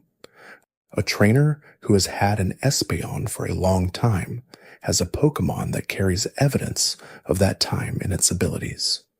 Umbreon develops similarly through a bond that is deepened over many hours, and specifically through experience shared in nighttime conditions. The timing matters. It is not just closeness, but closeness across specific conditions. An Umbreon, whose bond was forged in the dark, carries its bond differently than a creature whose bond developed in the light. The glowing rings that appear on Umbreon when it is agitated or preparing to act are described as naturally luminous, appearing without the creature having to do anything to produce them. The Night-Forged bond produces a creature that carries its own light in darkness. These details about how bonds produce capabilities, rather than simply enabling existing ones, have implications that run through the series in ways that are rarely stated explicitly. If the relationship produces the ability, then what a Pokémon can do is not fixed at the moment of its existence. It is shaped by what happens to it after. The creature is not a complete thing waiting to be found. It is a thing that becomes through the conditions of its experience. This is present in the happiness evolution mechanic, in the friendship mechanic, and in the way certain Pokémon change, based on conditions that include how they are treated. Malamar is a dark psychic type, introduced in the 6th generation, whose entries describe it as using hypnosis to force other creatures, including humans, to bend entirely to its will. The entries state that people who encounter a Malamar have no choice but to follow its instructions. This is described in the same calm register used for Chansey's healing eggs, without dramatic emphasis, simply as a fact about what the creature does and is capable of. A creature that removes the will of those around it is described in the same tone as a creature that shares warm eggs. The contrast between Malamar's entries and those of the Togepi line is one of the broader examples of how the series treats different kinds of influence over others. Togekiss draws creatures to peace. Malamar removes the ability to be anything other than what Malamar wants. Both are described factually. Neither is framed as morally weighted within the entry text itself.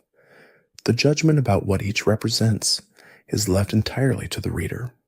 In K, the pre-evolution is described as flashing light patterns to disorient others and then escaping while they are disoriented. The progression from Inkei's escape-oriented disorientation to Malamar's complete control over others follows a specific logic about what this kind of influence becomes when it grows. The escape tool becomes something larger and more complete. The creature that once used light patterns to get away now uses influence to ensure it never needs to get away at all. There is a final set of Pokémon worth moving through before this collection of facts is complete, and they all connect to the theme of things that persist quietly in the background of the world.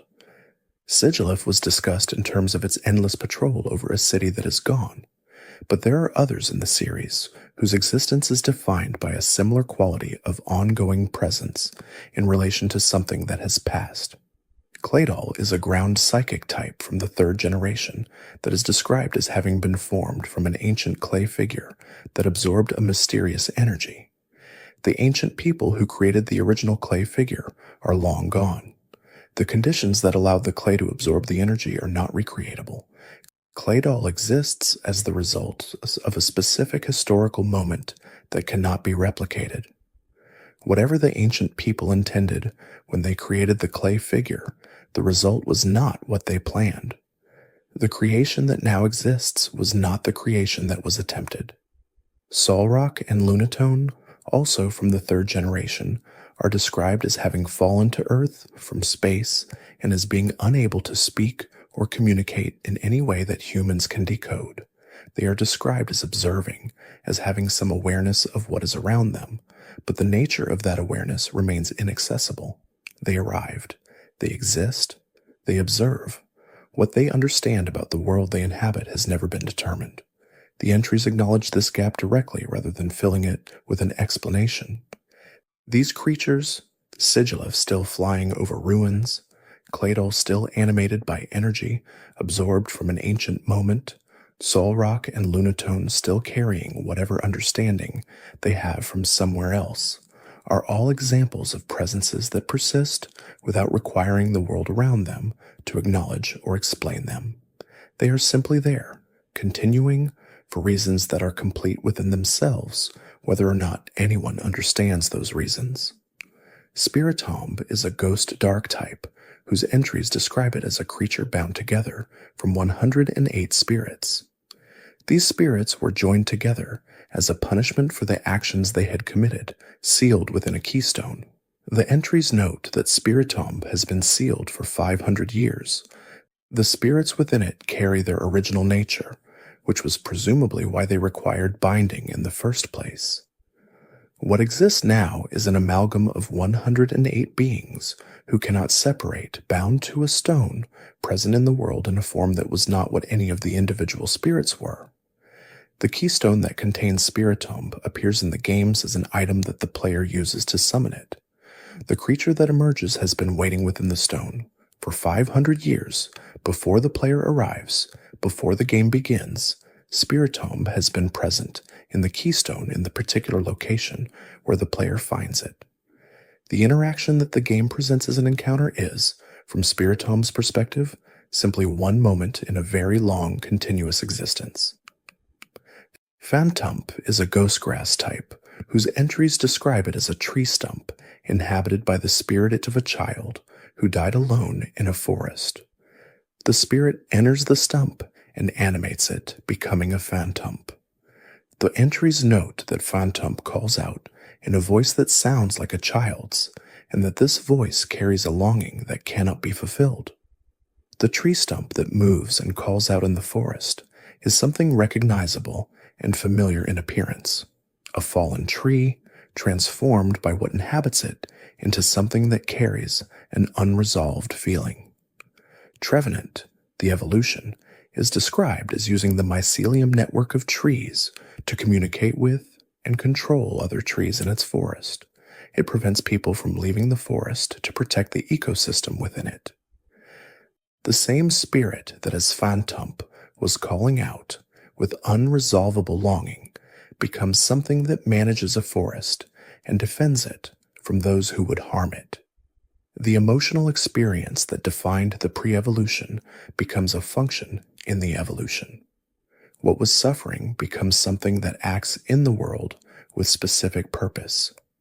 The movement from longing to guardianship across Phantump and Trevenant is one of the more complete emotional progressions in the series. It does not resolve the longing. It gives the creature with that longing something to protect, and in protecting it, a reason to remain. Whether this is framed as healing or simply as continuation is something the entries leave open. Trevenant defends its forest. Whether it is still calling out in the dark in the same voice is not addressed. These are the places where the facts of the Pokémon world turn inward, where the details are not about what a creature can do in battle or how far it can travel or what it eats, but about what it experiences in the quieter moments between. These are the details that the world holds in its text and then goes quiet around, leaving the space around them open for whatever the reader brings to them.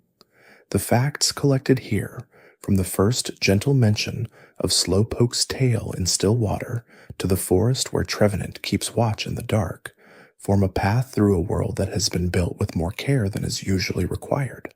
The care is visible only to those who look, but it has always been there. And that is perhaps the fact most worth carrying into sleep, that somewhere behind the bright colors and the simple shapes and the numbers and the battles, there is a world someone thought about very deeply and left there for anyone willing to be still enough to find it. Thanks for watching.